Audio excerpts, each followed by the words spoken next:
Alright everyone, I just want to welcome y'all to the full story series. This will be a compilation of all of the projects on the channel that have been completed thus far. So that way, any of our new viewers that join us can watch all of them in one solid video. Anyway, I hope you enjoy. This is Ash Ketchum. We all know him and how it took him 20 years to win his first Pokemon League championship in Alola. Most people think the same thing. Wow, 20 years? And he's still only 10 years old? I did the same. But what if I were to tell you that there is a universe out there where Ash actually won his first Pokemon League in the Kanto region? Hi, I'm Ronan Charizard. I'm relatively new to YouTube. I grew up reading comic books and watching anime. One of my first introductions to anime was Pokemon, back in 1999. Ever since then, I've watched every season of Pokemon and played every generation of Pokemon game. One of the things that has always fascinated me was the theory of multiverse, especially when it pertains to comics and anime. This is something that has been highlighted more and more in recent years in the Pokemon games, starting in the 6th generation. What I want to do is explore the multiverse of Pokemon and experience the journey and the outcome in a different universe of Pokemon. Like this one I've done, What If Ash Was Born in Unova? It's my first dive into the multiverse of Pokemon, and if you haven't seen it yet, it would be greatly appreciated if you go check it out. And while you're there, smash the like button. We're wrapping up the first season in the next couple of weeks, and I have big plans going forward for Season 2. But now, for the reason we are all here, what if Ash won the Indigo League? Let's explore this together. To start off, I don't think Ash would change as far as his origin story. He would still wake up late and miss his chance at his starter and get Pikachu. They still go through the hardship of Pikachu not wanting to listen to Ash, and Ash trying to catch a sparrow with a boulder. Okay, well, it was a rock, but Ash was a douche for throwing it at it, and he got what he deserved. Ending with Pikachu bonding in a lifelong friendship. Oh, and not to forget, he would still encounter Misty, stealing her bike, again, a douche, and take off. Pikachu gets hit by lightning, then it fries the sparrows, then they lay unconscious until they see Ho-Oh. Thanks, Dexter. What are you good for?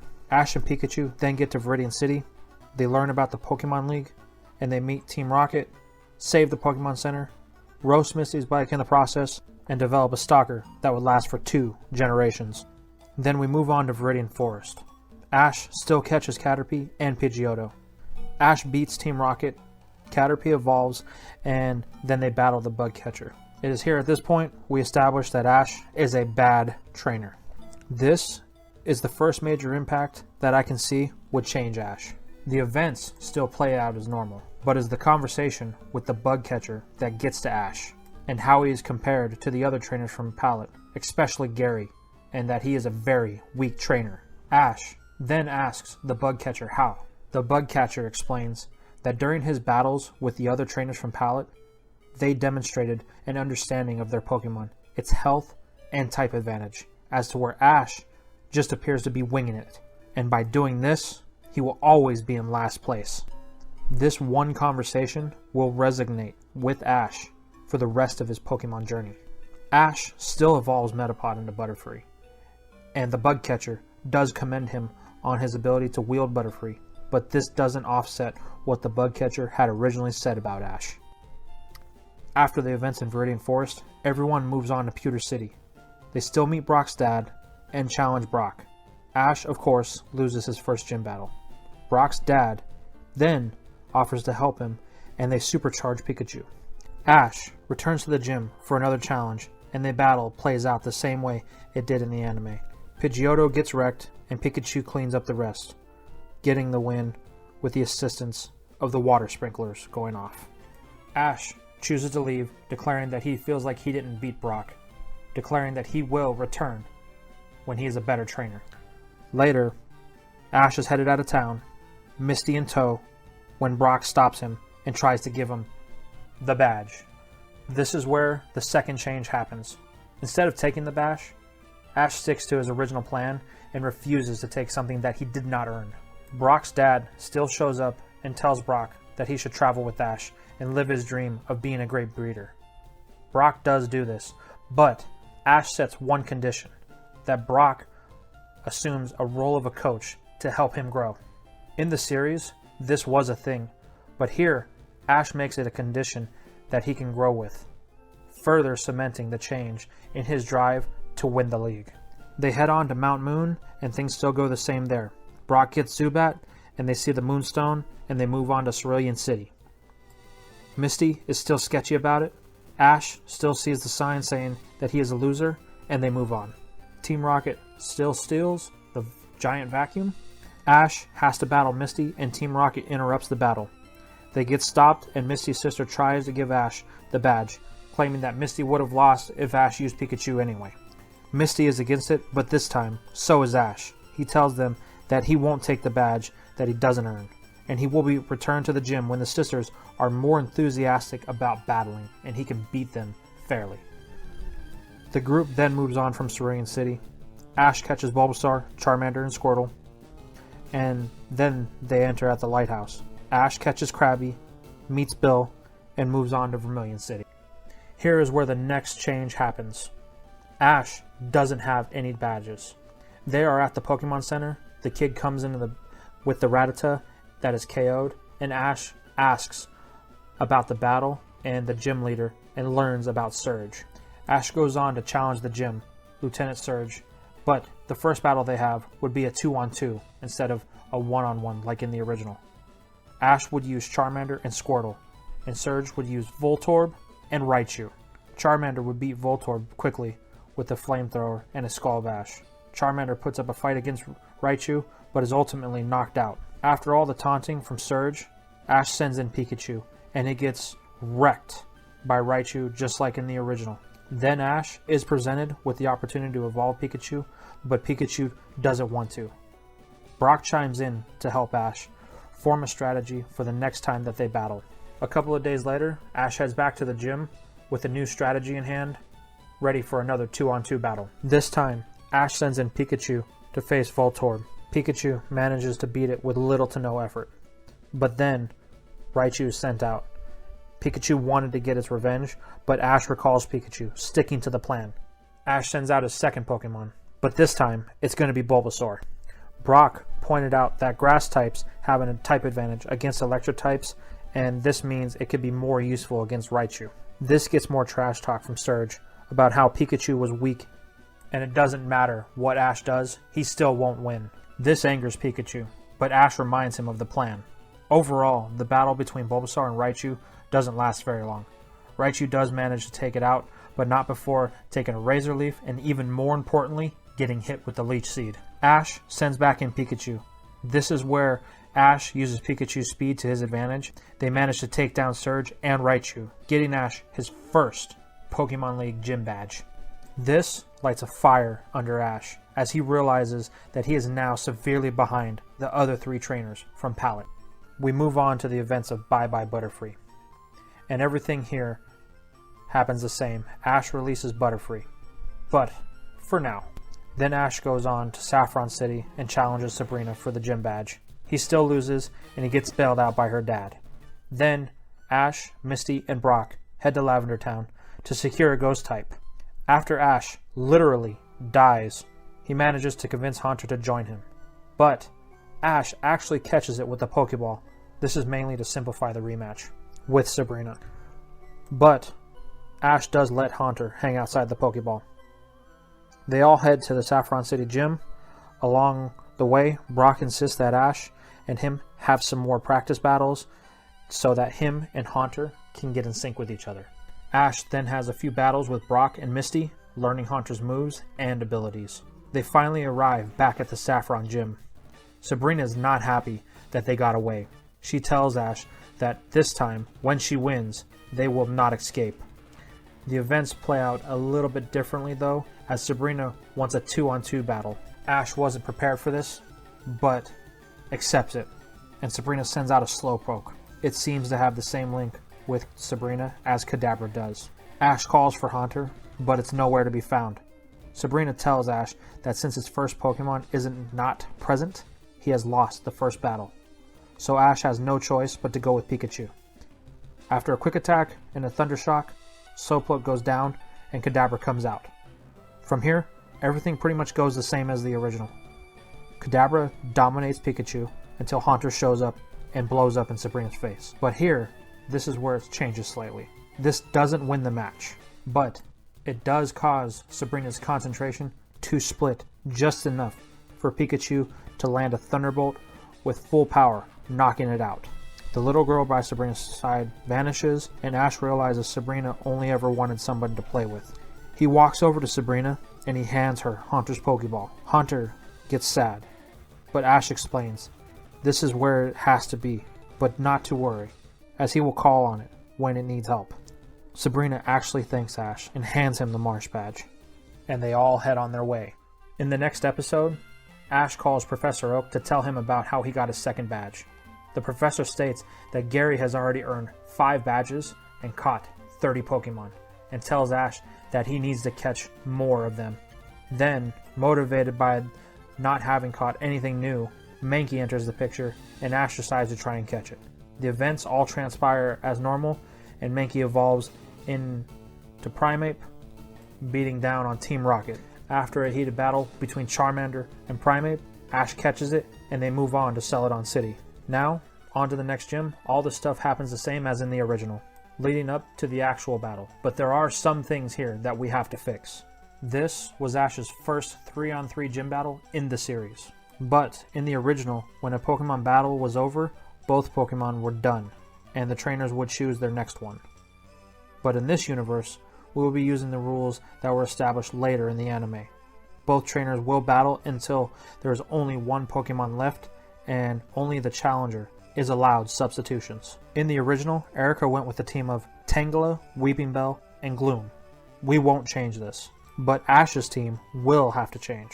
He will still use Bulbasaur and Charmander, like in the original, but instead of Pikachu, he will go with Pidgeotto. I believe that with Brock taking more of an active role in his coach, Ash will know the difference of type advantages. This is one thing that they would practice in their training together. And after using Bulbasaur against Brock's Zubat, he would know that flying types are strong against grass types. As a result, Bulbasaur would still lose to Tangela, but Charmander would beat Tangela and Weeping Bell, then lose to Gloom. Ash then would just send out Pidgeotto to battle Gloom. Ash would realize that Gloom's stink could be blown away with Pidgeotto's gust, and then a quick attack or two, Pidgeotto would take down Gloom. Since we didn't have the hesitation on which Pokemon he would choose to send in, this results in the attack from Team Rocket happening later, after the gym battle has already occurred. This would result in Ash actually winning the gym badge, fair and square. The rest of the episode would play out as usual, Ash running in to save Gloom, and then they put out the fire on the gym. Brock catches Vulpix, and Misty catches Psyduck, and we move on to the next episode. This is the Pokemon Grand Prix episode. In this episode, Ash would have tamed Primeape and win the Pokemon Grand Prix in the original timeline, then release Primeape, never to be seen again. But in our timeline, Ash turns down Anthony's offer in favor of training Primeape himself for now. Ash's pride has become a driving factor in this decision. He barely knows what Primeape is capable of, and wants to be the trainer to discover it, not some nobody that couldn't even win the tournament that they were training for in the first place. So Ash and the gang move on to the next episode. This is where Ash catches Muck, which is fine. I always thought as a kid Ash should have gotten Magnemite, but we all know that Pikachu will only ever be the only electric type that Ash catches. So moving on. We move on to the Fuchsia City gym. Ash still battles with Ia, and after a Whirlwind and a Leech Seed from Bulbasaur, Ash beats Ia and Koga enters. They start their battle. Koga still leads with Venomoth, and Ash still leads with Pidgeotto. In the original, Pidgeotto was beaten by a combination of Stun Spore and Sleep Powder. We all know that this combination of moves isn't actually possible, but for anime's sake, this will still be the case. But Pidgeotto does manage to push back the paralysis with Gust, hitting Venomoth, and then succumbing to the Sleep Powder. Ash recalls Pidgeotto and sends out Charmander. Charmander and Venomoth still have their first exchange, with Flamethrower canceling out one another. Then Team Rocket interferes with the battle, and after Psyduck's pathetic attempts to stop them and Voltorb blowing up the gym, the Psyduck finally saving the day, Ash and Koga resume their battle after both agree that they can. Ash wants Charmander to get some rest, so he resends out Pidgeotto. Koga, honoring the rules of a gym leader, keeps in Venomoth. Remember, aside from Sleep Powder, Pidgeotto hasn't taken any damage. But this quickly changes after a series of tackles and then a confusion from Venomoth. Luckily, Pidgeotto does wake up from it. And now that it's up, Ash decided to use Pidgeotto's speed to his advantage and has it attack with Quick Attack, followed by a Gust. But both Pokemon are starting to show fatigue, and their next attack will end it. Koga orders Tackle and Ash orders Quick Attack. The two Pokemon collide mid-air with full force, knocking each other out. Ash sends back in Charmander, and Koga chooses Golbat. From here, the battle plays out as the same as the original, with Golbat losing to a Flamethrower. Ash getting the Soul Badge. This puts Ash at 4 badges, and he has started to close the gap between him and the other trainers from Pallet. They are all only 1 ahead of him, with the exception of Gary, who is 2. Ash finds this out when he calls Professor Oak from the Fuchsia City Pokemon Center. Oak insists that Ash close the gap. If he doesn't, and he misses the registration for the Pokemon League main event, he will have to wait a whole year before he can re-register. Ash, just finding this out, makes a decision that will further divide this timeline from the original. Ash chooses not to check out the Savari Zone in favor of heading to Cinnabar Island and the next gym badge. This means he did not catch the 30 Tauros, and we will not have to violate Pokemon's Second Amendment rights. So moving on. The next major stop in Ash's journey would be Showdown in Dark City. I think this would be a great way to showcase Primeape and Ash. This episode has a lot of fighting type Pokemon, so it could have been Ash's and Primeape's episode to bond even closer. The next episode, Ash encounters the March of the Executor, and everything happens normal, including Charmander evolving into Charmeleon. But let's put a little bit more context as to why Charmeleon does not obey Ash. In the original, it was stated that Ash wasn't experienced enough to have Charmeleon's respect. And I mean, who could blame him? After Ash caught Charmander, it quickly became the powerhouse of Ash's team. And when you have a chip on your shoulder, it can cause an ego.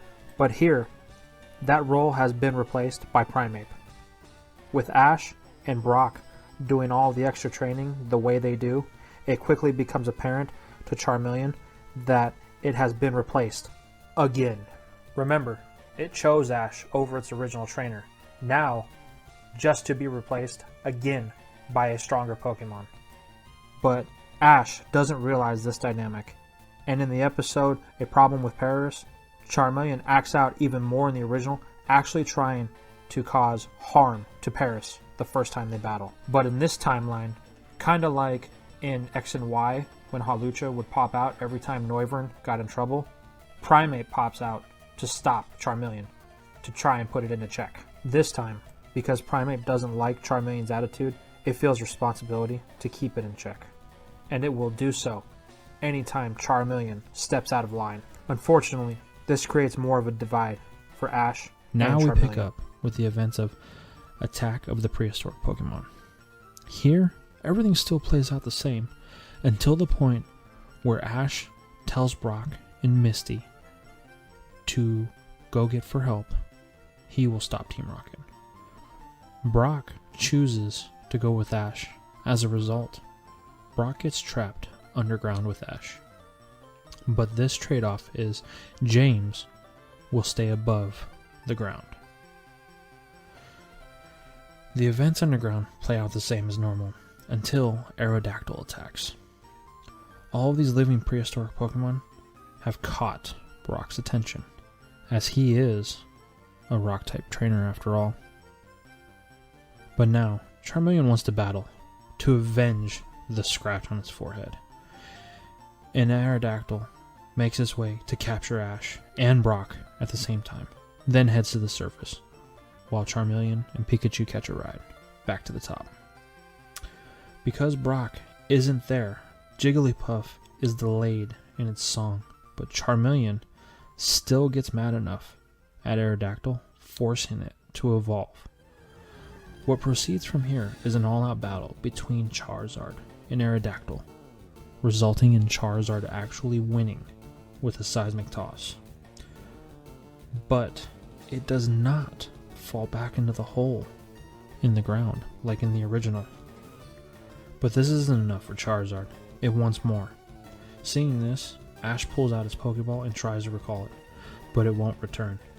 And it still wants more from Aerodactyl. Charizard goes to attack Aerodactyl, and Brock readies a Pokeball and tries to catch Aerodactyl. But Jigglypuff starts to sing at this point, and everyone falls asleep. They all fall to the ground, including Brock with the Pokeball in his hand, causing him to drop it, and it rolls to Aerodactyl, bumps into it, and captures it. Ash still rolls and finds Togepi's egg, and the episode ends. Next is the events of Bulbasaur in the Hidden Garden. I think here we have to leave Bulbasaur as is, as it never needed to evolve, and it made it very clear that it never wanted to evolve. So we'll leave Bulbasaur as a Bulbasaur. In the next episode, we are introduced to Butch and Cassidy, posing as top-rate Pokemon breeders in a center. Brock is immediately infatuated with Cassidy. This prompts him to leave his Zubat with them. Once the secret of the breeding center is exposed due to them wanting a free meal because Misty left her Psyduck there, Brock gets back a Golbat that has been freshly evolved, and he uses it to stop Butch and Cassidy. Next we move on to the events of the next episode. Riddle Me This. Ash's 5th gym badge. Ash runs into Gary, who gloats about his badges and being on vacation because he has been working so hard. Once on Cinnabar Island, Brock tells everyone that he needs to head to the research lab. Ash and Misty ask why. Brock goes into his bag and pulls out an odd-looking rock. Brock says he thinks that this is a fossil. He had found it in Grandpa Canyon, and he wants to have it looked at.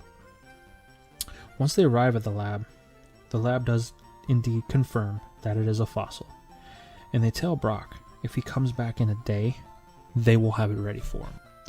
Brock gets super excited, and they head out. And from here, the rest of the episode plays out as normal. Team Rocket attacks the lab. Ash uses a combination of Pidgeotto and Primeape to stop Team Rocket. Then, a Thunderbolt finishes them off, and then we head into the hot spring, where they discover the entrance to the gym. This is where they meet Blaine, and they start the gym battle. Ash sends out Squirtle to battle Ninetales, and things go the same. It gets KO'd in one shot. Ash sends in Charizard, but we need to fix this. Blaine swapped out to a Rhydon in the original timeline, but as we said before, we battle till there is one Pokemon left standing. Only the challenger is allowed to make substitutions, and in this timeline, we are going to change things a little more. Ash sends in Charizard to battle Ninetales, but it has no interest in battling and chooses to fly off to go to sleep. Blaine calls a forfeit on Ash's part, leaving him with just one Pokemon. Ash recalls Charizard. Instead of using Pikachu, like in the original, Ash sends in Primeape, and it makes quick work of the Ninetales.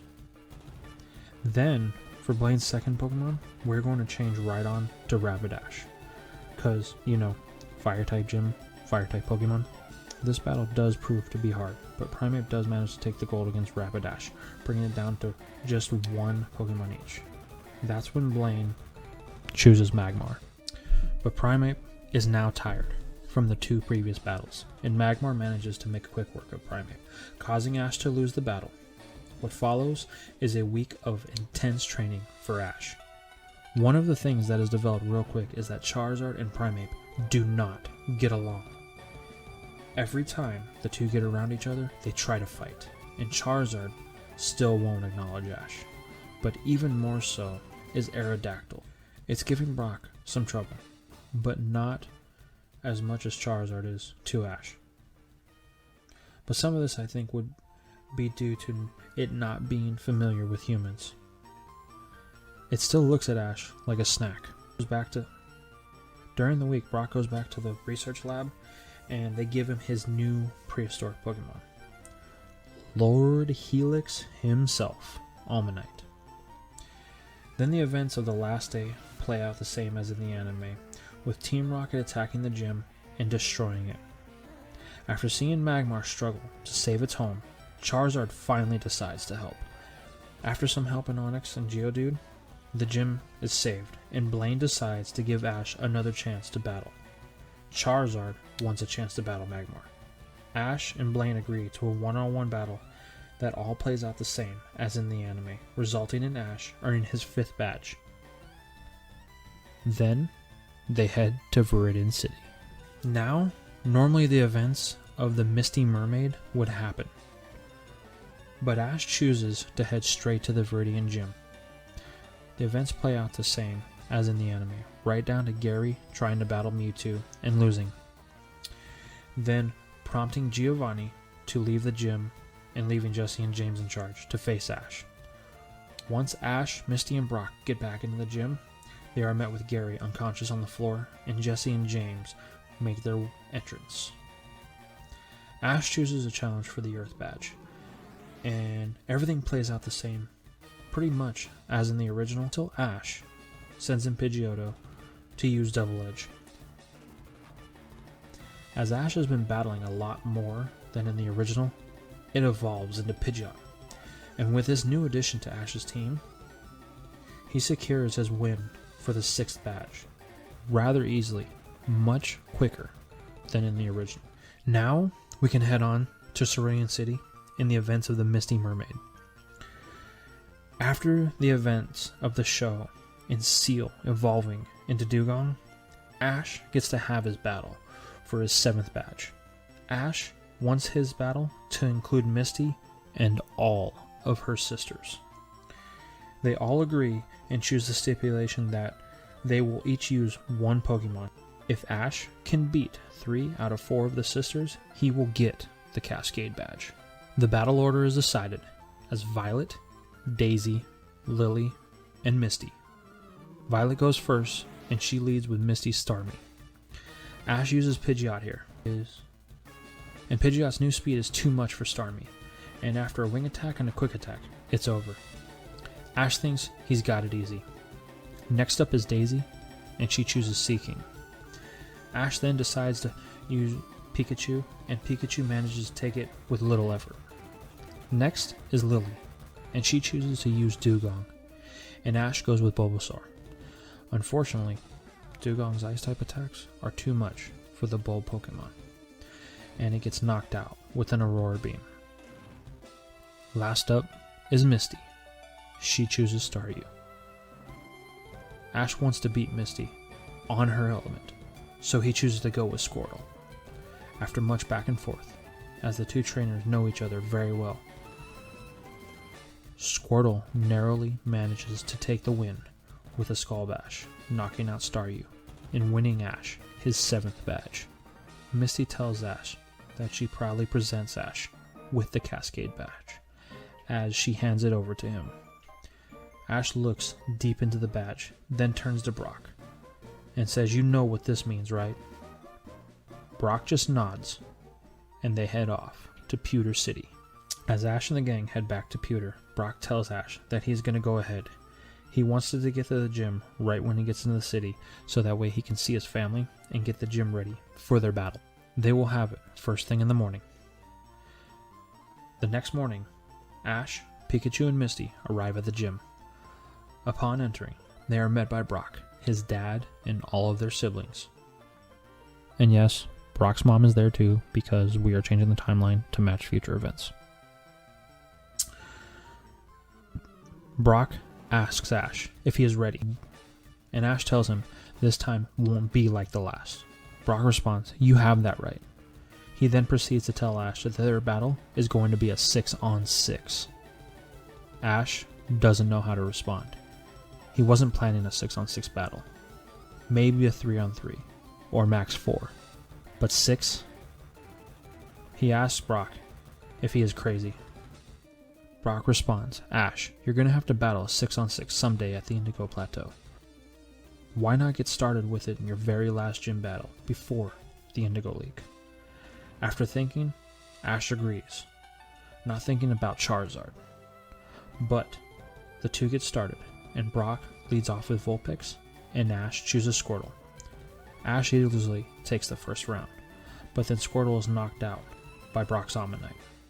Brock has really been working with it and Aerodactyl, getting them accustomed to the modern world and people. Ash then sends out Bulbasaur, which quickly takes out Omanyte. Brock then chooses the sending Golbat, which does manage to take out Bulbasaur with a wing attack. Ash then sends in Pikachu, and it does manage to cause damage to Golbat, but Brock uses Supersonic, and Pikachu can't stand it. Then Golbat uses Bite and knocks out Pikachu. Ash, a little bit flustered, then sends in Pidgeot, and it manages to use a quick attack on Golbat, and with its speed and some quick attacks, followed by wing attacks, it takes it out. Brock answers Ash's Pidgeot with Geodude. Pidgeot looks at Geodude. It wants revenge for last time that it lost to it in the first gym battle. The battle starts, and it is clear that Geodude has the advantage, but the bird Pokemon won't give up. After a tough battle, the two manage to knock each other out. Next, Brock sends out Aerodactyl. This is when Ash realizes that all he has left is Primeape and Charizard. Ash doesn't want to, but he sends in Charizard. The two Pokemon stare at each other down. Charizard just yawns and goes to lay down. Ash pleads with Charizard to come back, but it won't. Brock does not disqualify it though, thinking that maybe it'll come around. But Ash has no choice. He has to make a move, so he sends in Primeape. It puts up a valid battle. Aerodactyl and Brock are in perfect sync, and Primeape can't stand up to them. Then Aerodactyl hits Primeape with a Rock Slide at full force.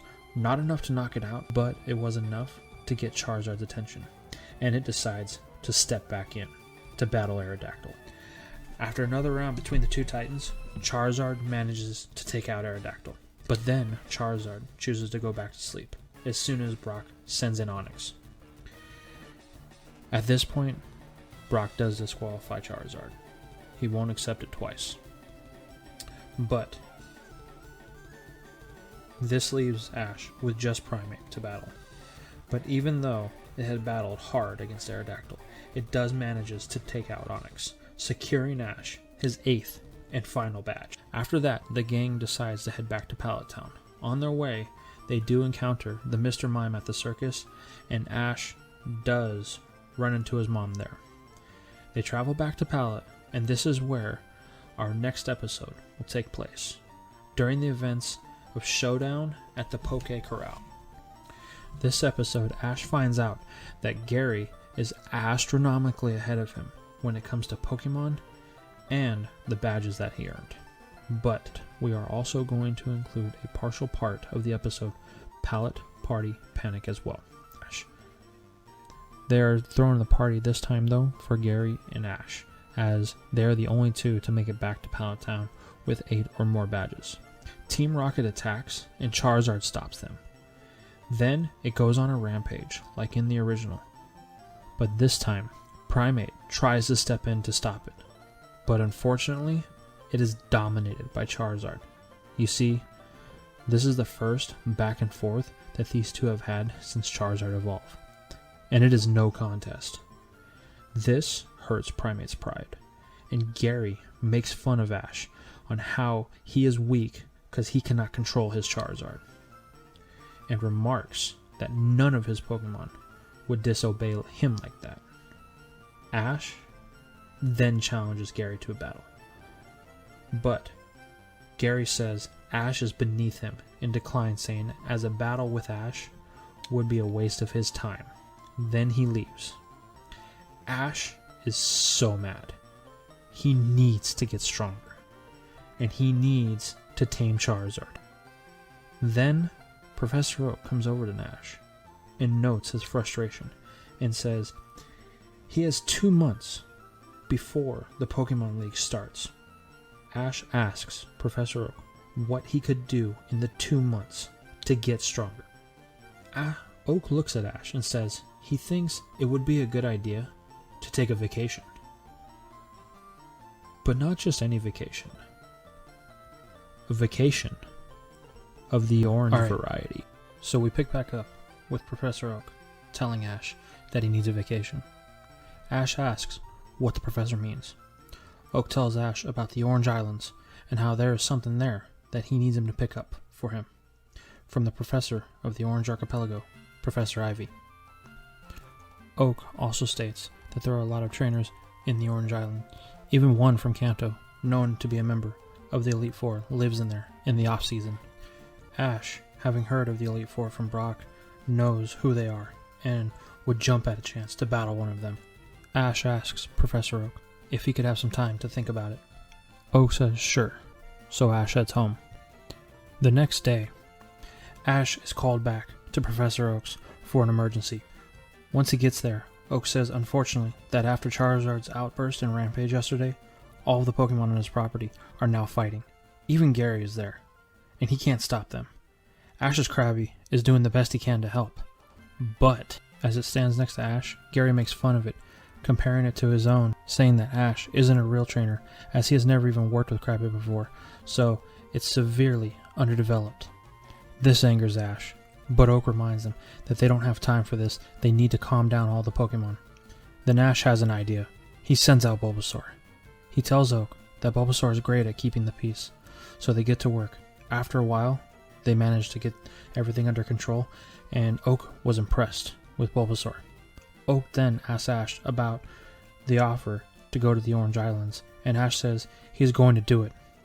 Oak then has a request to leave Bulbasaur here while he is in the Orange Islands, so that way he can keep the order on Oak's property. Ash asks Bulbasaur if it is okay with this, and it nods. Oak then suggests that he take Krabby with him. It would be an excellent way for Ash to train Krabby, being that the Orange Islands is an area predominantly made of entirely water. Ash agrees and grabs Krabby's ball, and then recalls it. He gives Bulbasaur's Pokeball to Professor Oak. Ash, Misty, and Brock then head out later that day, but the trio has a few stops to make before they make their way to the boat in Viridian City. The first thing is the second half of Pallet Party Panic.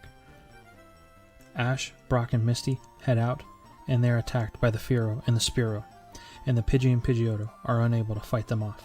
So Ash tells Pidgeot to take the Pidgey and the Pidgeotto to Professor Oak's.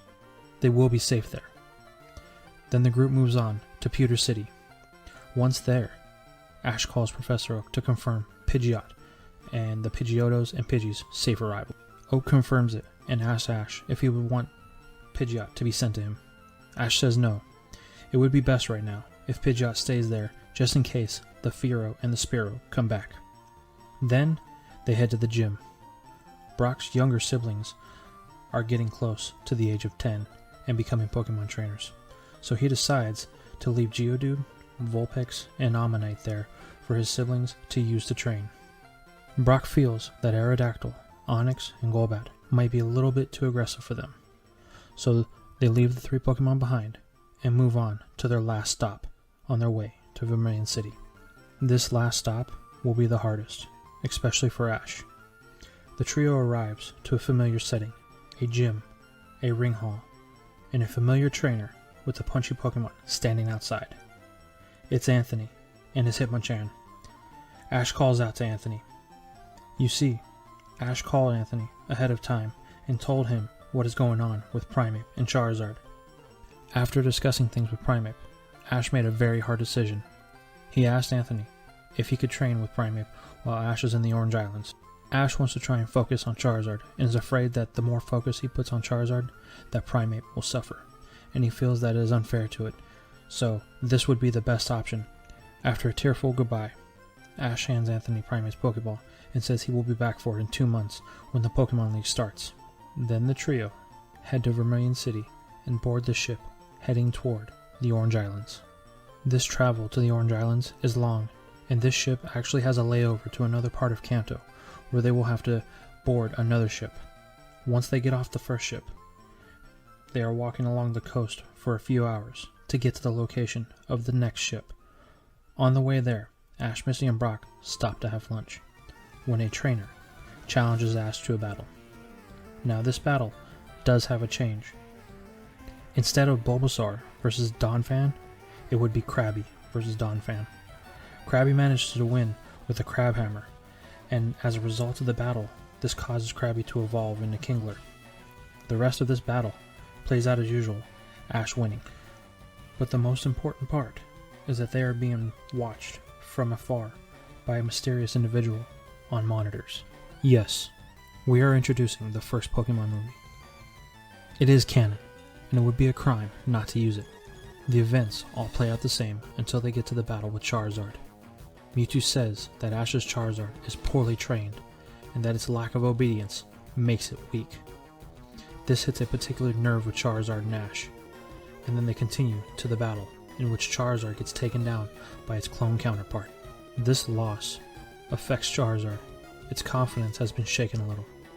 Then we fast forward to the point to where the clones are battling each other, and again Charizard cannot overcome its clone counterpart, even though the clone's special abilities were negated by Mewtwo. The rest of the events play out the same until Ash has to stop Mew and Mewtwo's final attacks. In this timeline, the clone Pikachu ends up in the crosshairs, and Ash sees this. He runs to stop them, pushing the clone Pikachu out of the way, getting caught in the blast. Then Ash turns to stone. All of the Pokemon cry to revive him. After Ash's revival and Mewtwo realizes the error of his ways, Mewtwo does what he normally does and erases the memory of everyone involved, teleporting them away, except with one exception. Due to the blast that Ash encountered with Mew and Mewtwo, this does not affect him or his Pokemon because they are linked to him by a bond. As a result, Ash and all of his Pokemon do remember this encounter. Mewtwo seems to have no power over him. Ash, Misty, and Brock wake up standing at the pier. Ash asks, "Where is Mewtwo?" Misty and Brock say, "Who?" Ash says, "Mewtwo, the clone Pokemon." Misty says she don't know what he's talking about. He must have been daydreaming. Ash says maybe, and then looks at Pikachu. He knows that what he saw was true. Brock says they need to get supplies, so the trio head to the Pokemart. This is where the next episode starts. The episode is A Scare in the Air. This is where Ash, Misty, and Brock win the blimp trip and head to Valencia Island, where they crash land. Once safely on the ground in Valencia Island, they make their way to Professor Ivy's lab. Once there, they meet Professor Ivy down at the beach with her Gyarados. Ash makes a comment, "Man, I wish I could train my Charizard like she trains her Gyarados." She then takes them back to her lab to show them the GS ball. She shows them that they can't transport the ball or get it open. That's why Professor Oak sent Ash. They then go on a tour of Professor Ivy's lab and learn about her study of the environment on Pokemon. Then, two Pokemon that Ash has never seen before come out as they bring the food out. They are revealed to be a Slugma and a Sunkern. Ash asks about them as they do not appear in the Pokédex. Professor Ivy states that they have their own Pokemon League here in the Orange Islands, and as a result, when a trainer turns 10 years old, they come to her for their first Pokemon. Ash asks where the water starter is. Professor Ivy says that the trainer already picked up that Pokemon yesterday and then headed out. While feeding the Pokemon, Brock is amazed at Professor Ivy's knowledge of Pokemon and starts thinking to himself. As they tour the rest of the lab, Professor Ivy states she bred and raised all of the Pokemon on the island. Brock says, "Really? Why is that?" Professor Ivy states that a lot of the Pokemon on this island are not indigenous. They were imported, just like Slugma and Sunkern, from other regions. So she bred them here and raised them, and as a result she gets to study them in all of their different colors and the effects that the tropical weather have on them. Then they come to the Butterfree that won't eat, in which Brock eats the Pokemon food, and then impresses Professor Ivy by putting berries on the food, getting the Butterfree to eat. Later that night, Professor Ivy exposes herself to Stunspore from Vileplume to save Eradicate. Brock has a thought to himself, which he spends the rest of the night thinking about. The next day, Ash and Misty are ready to leave, but Brock is nowhere in sight. He is fixing the roof when he tells Ash that he has decided to stay here, and learn about Pokemon. Ash asks, what about Brock's promise to help him train? Brock tells Ash that there isn't any more that he can teach him. They're now on the same level. They're equals. He tells Ash that the rest he has to learn on his own. But not to worry, when Ash needs him, he will be there. Ash reluctantly agrees with Brock. Ash and Misty say their goodbyes and part ways from their old friend, and then they board the new blimp, bound back to the Kanto region with the GS ball, when they are met with turbulence and interference from Team Rocket, causing the blimp to go off course. We pick back up with Ash and Misty crashing into the episode The Lost Outburst. In this episode, Ash and Misty meet Tracey as they try to prevent a group of young hooligans from harming an infant Lapras. After thwarting Team Rocket's plans, Ash catches the Lapras and Tracey decides to join the team in hopes of meeting Professor Oak. Ash also talks to Professor Oak, informing him of the problem with them crashing. He also asks Professor Oak if he would be willing to wait for the GS ball, as Ash wants to challenge the Orange Crew. Oak thinks about it, and he says he's fine with it, but reminds Ash that the Indigo League starts in less than 2 months, so he can't waste time.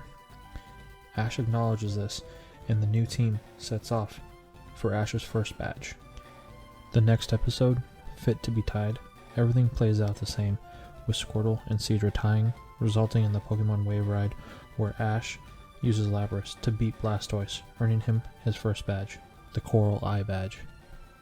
Next is the episode The Crystal Onyx. In this episode, Tracey reveals his Meryl and mentions that he had gotten it from Professor Ivy a few years ago, and it was his first Pokemon.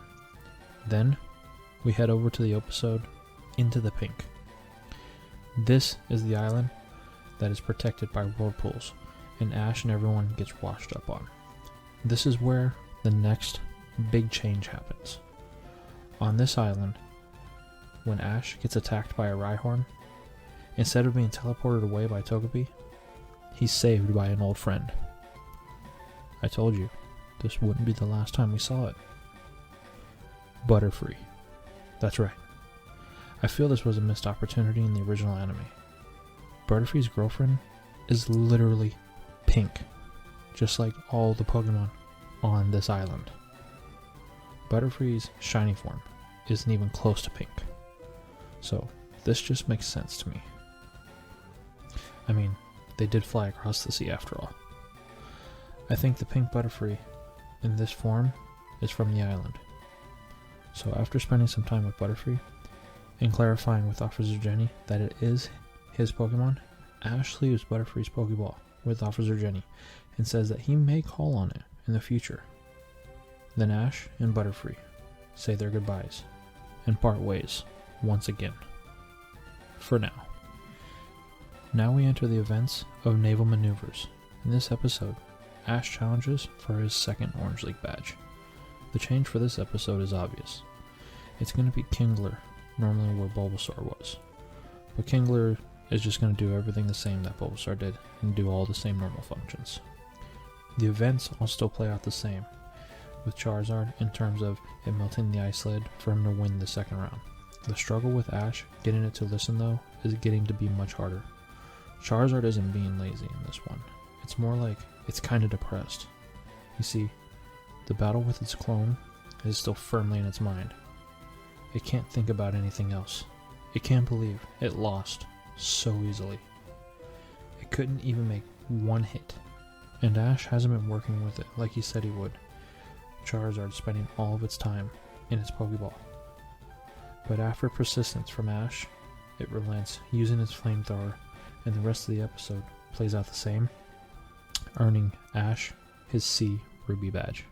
In the next episode, Snack Attack, this is where Ash catches Snorlax, putting his team back to 6. Then we move on to the events of Tracey Gets Bugged. Tracey catches his Scyther, which is important. Scyther is very competitive, so this gives Ash a new training partner in Tracey, and they do spend some time throughout their journey training, getting ready for each gym and the final battle. Now, the events of this timeline are about to change majorly. Normally, Ash would be at his 3rd gym badge by now, but this time we're going to head into the events of Bound for Trouble. This is where Ash gets separated from Pikachu by a Pidgeot, then later has to save it from a Rhydon. But now, when Snorlax beats the Rhydon with an Ice Punch, Ash throws a Pokeball, catching it. Rhydon gets transferred to Professor Oak. After that will be the events of Pokemon Food Fight. In this episode, we see Ash break Snorlax's Pokeball, and after the ordeal to transport it to the other side of the island to get the Pokeball fixed at the Pokemon Center, Ash decides to call Professor Oak. He transfers his Snorlax to him in exchange for one of his other Pokemon that he has had very little contact with, Muck. Now Ash has a new team of 6, and he moves on to his 3rd gym badge. In this episode, Misty meets her match. Ash meets the 3rd gym leader, Rude, who is obsessed with Misty and makes Ash take a test to have a gym battle with him. In this challenge, he uses Pikachu, Kingler, Squirtle, and Muck to pass. Ash tries Charizard, but it doesn't listen, and doesn't even really try to do anything. Not even a flamethrower on Ash. This does get Ash's attention, but he doesn't have time for it right now, and he recalls it. But then, this just worsens Charizard's depression. Then, we move on to the actual gym battle. Rudy tells Ash to choose the types of Pokemon for their 3-on-3 battle, and he will match them.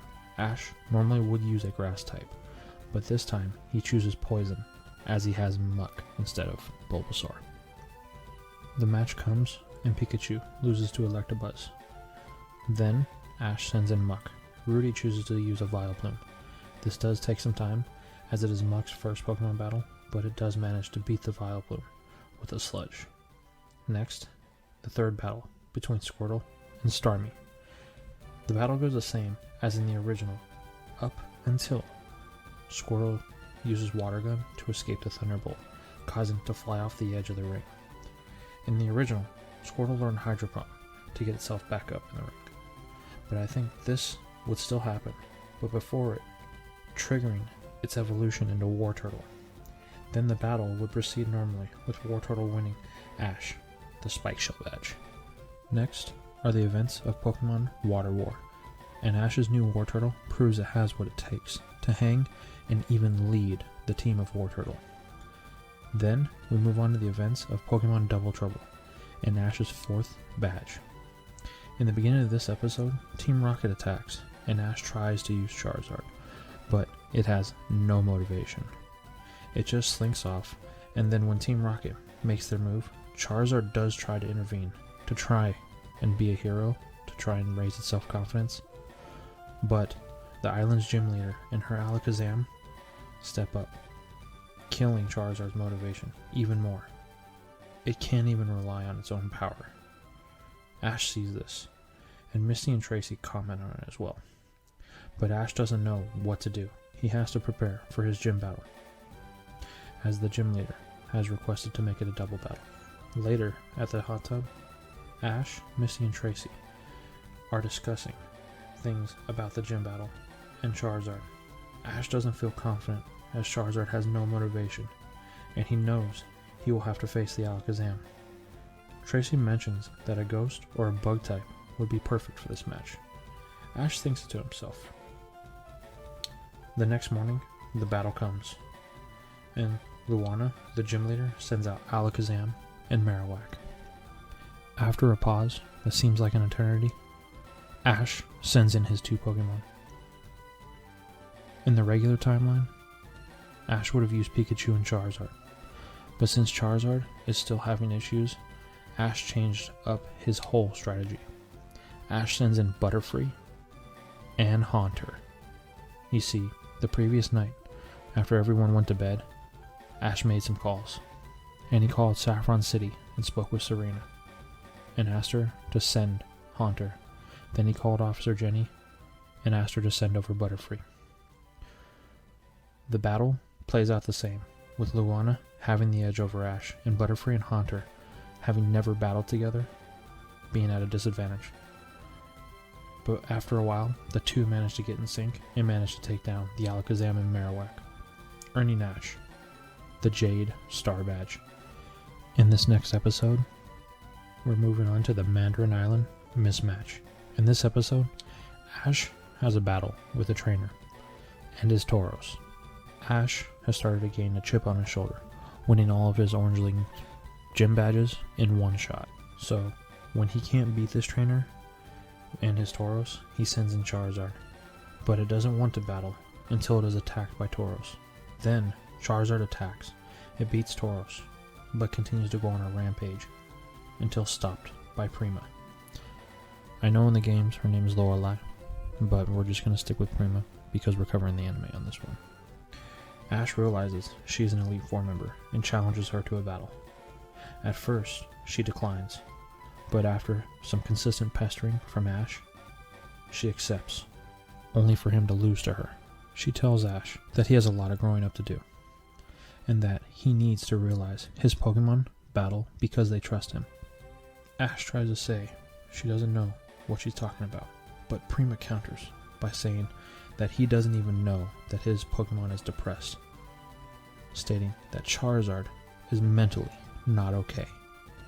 And as his trainer, Ash should have realized it. This quiets Ash, and he leaves to go to the Pokemon Center, thinking all about what Prima had said. The next day, they head out, and on their way to the next episode. A way off day off. Here, Ash tries to spend time with Charizard, while it is just laying around. Ash would just talk to it, and when it was tired of hearing Ash's voice, it would just get up and go and fly away. Ash continues throughout the day until Team Rocket attacks, and Scyther stops them. Charizard sees this, and also helps out. Once Team Rocket is beaten, Charizard has regained a little bit more of its confidence, but still, it isn't itself. Then, in the events of the Stun Spore detour happen, and Charizard almost gets caught in a Stun Spore. Ash jumps in, taking the Stun Spore for Charizard. Charizard sees this, but does nothing. Misty ends up saving the day and catching Poliwag. And then finally, we reach the events of Hello Pumelo and Ash's 5th Orange Gym Challenge. Things are vastly different here. Ash registers for the match at the Pumelo Stadium, but starts to consider his team.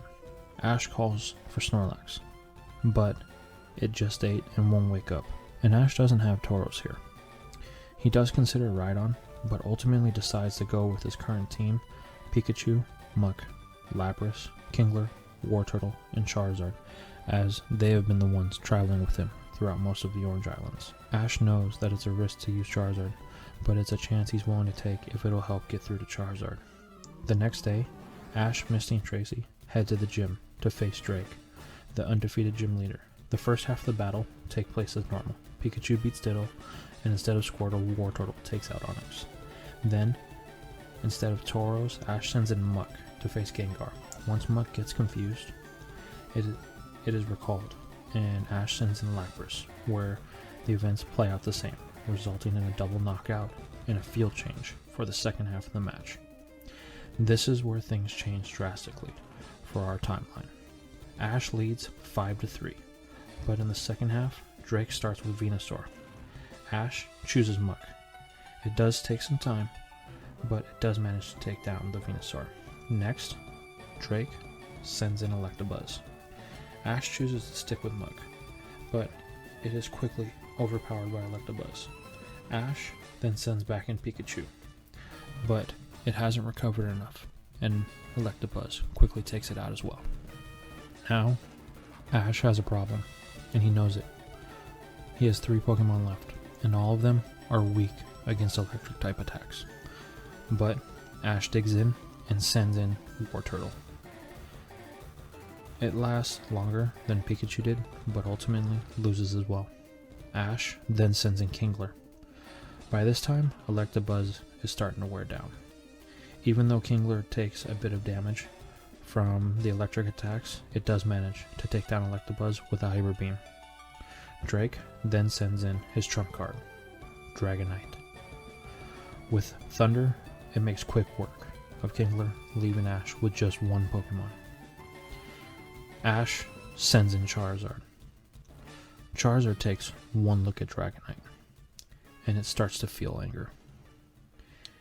Even though Charizard is looking at Dragonite, all it sees is the Charizard it lost to. This makes it ready to battle. It starts to attack, but it's not obeying any of Ash's commands. Drake quickly notices this and takes advantage, and Dragonite puts it down with a slam very quickly. Charizard struggles to stand up. Drake comments that due to Charizard's lack of obedience, both it and Ash are weak. This causes a flashback to what Mewtwo said, how Charizard's lack of obedience makes it weak.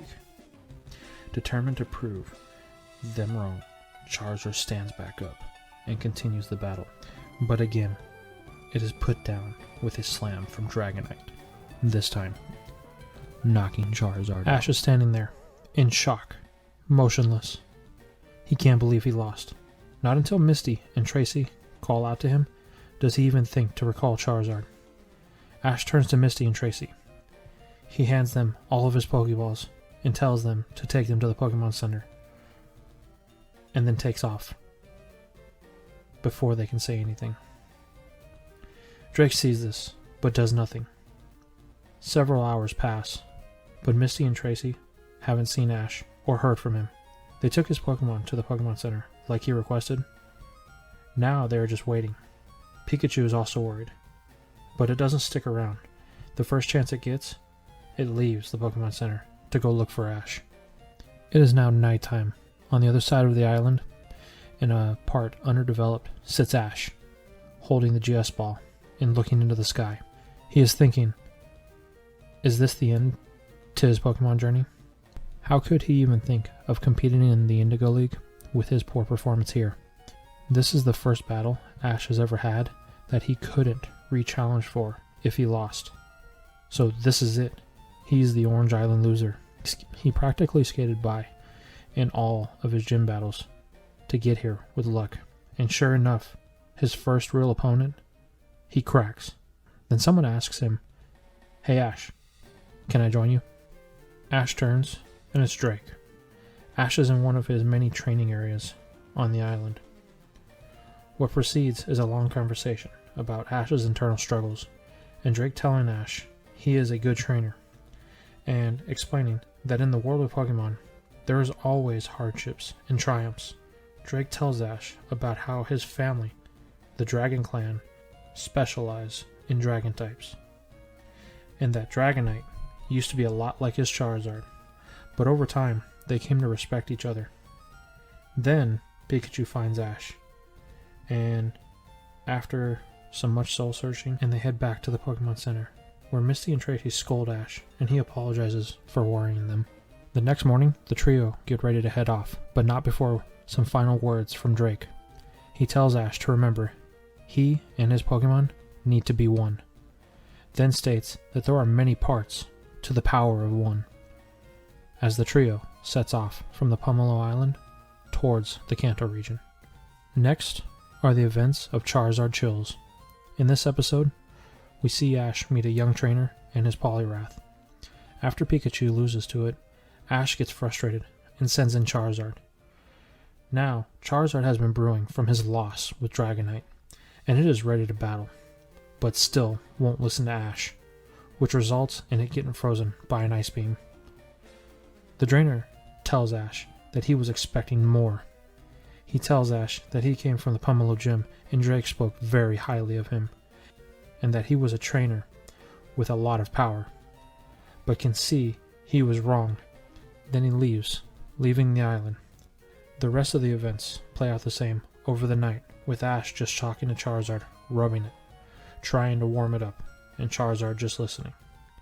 But the next morning comes, and the trainer, unimpressed with Ash, has moved on, so there is no rematch, and the trio moves on to their next adventure. Next, we're sailing in to Shamoody Island, in the events of the second Pokemon movie, The Power of One. The events here are all the same, but with two key differences. One, Ash has Muck, which doesn't really affect anything, as Muck just replaced Snorlax, and Snorlax didn't do anything in the movie besides almost sink the boat. What does matter is Kingler, since it replaced Bulbasaur. It can help with freeing Moltres, as Bulbasaur did, but since Bulbasaur isn't here, Ash isn't exactly going to be able to make a Pokemon bobsled team. Could you just imagine Kingler walking sideways, trying to pull the sled at the same pace as a Wartortle and a Charizard? And we all know that Ash will not hook up Pikachu to pull him. Looking at his options, realizing that he needs help, Ash sends out Charizard. He turns to Charizard, and he tells it he knows that he doesn't trust him, and he can't blame him. After all the things that they've been through, and Ash hasn't been able to see that Charizard has been struggling. But he points to the battling trio, and he says he really needs it now. Then he puts his hand out and looks down at the ground for what seems like an eternity. Then Ash looks up, and Charizard has rested its head on Ash's hand. At this point, Ash knows that he has Charizard's trust, and he can rely on him to get him through this harsh battle. Charizard takes to the sky, with Ash and Pikachu on its back. The battle is tough, and Ash makes it back to Shimudi Island with the final orb, bringing an end to the battle between Articuno, Zapdos, and Moltres. At the end, we see Ash meet with Professor Oak. Oak and Ash talk, and Oak offers a ride back to Kanto. But Ash has to decline, as he still has one more thing to do. But Ash does give the GS Ball to Oak, so that this task is now complete, and Ash moves on to the final leg of his adventures in the Orange Islands. Now, we see Ash, Misty, and Tracey sailing along in the open ocean when Lapras suddenly takes off in the opposite direction and into the events of Viva Los Lapras.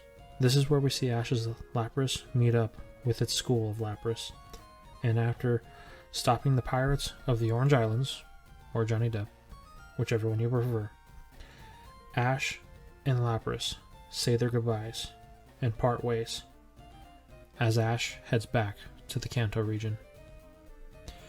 After about a week, Ash has finally made it back to the Kanto region. Tracey is itching to go to Professor Oak's right away, but Ash tells Tracey he has one stop to make first. They head back to the Fighting Pre-1 Grand Prix gym, and Ash meets up with Anthony. After a brief battle to see how Primeape has progressed, Anthony gives Ash back its Pokeball, and Ash recalls it. Then they decide to move on to Pallet Town. Now we arrive in a tent situation. Ash, Misty, and Tracey arrive back in Pallet.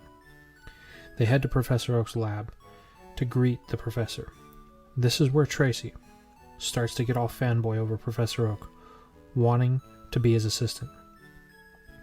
Once at Professor Oak's house, Ash gets to see his Pokemon, Snorlax, Rhydon, and Bulbasaur. Oak says Rhydon and Snorlax have adapted well. Ash goes over to see Snorlax, and it just falls asleep. Then Ash tries Rhydon. It's surprisingly open to Ash, even though it had no time with him. It charges at Ash and gives him a big hug to greet it. Oak tells Ash that Rhydon is actually a big softie, but it does get very territorial around people or Pokemon that it doesn't know. Then, Team Rocket attacks. We get the usual exchange with them battling, and Ash using Muck and Kingler to show Professor Oak how far things have progressed in their training. But they ultimately get stopped by Victory Bell's Sleep Powder and some rubber rings. Anyway, then Team Rocket tries to snatch all the Pokemon, but they're saved by Gary and his Nidoqueen. Once Team Rocket is cleared out, Gary is thanked by Misty and Tracey and Professor Oak for saving the day, and he is given a bunch of praise for saving them, which he just eats up. Then Gary turns to Ash and starts to question him and his abilities as a trainer. Ash tells Gary that he just got back from the Orange Islands, where he got a lot stronger. Gary asks Ash, "Did he win?" Ash says no.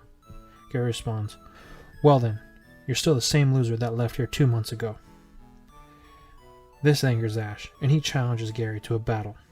Gary smirks, then says, "Sure, it's been a while since I've been slumming it."